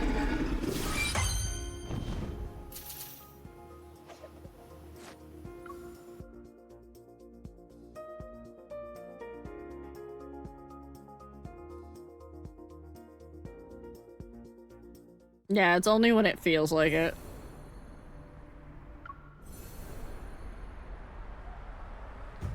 Wait, is this the next chapter? Hold on. Okay, so this is... Yeah, this is the next chapter, right? Isn't this gonna be like 12 long though? Yeah, this one's gonna be like 12 long, and I'm not gonna be able to do that. So I think we're gonna have to call it here, unfortunately.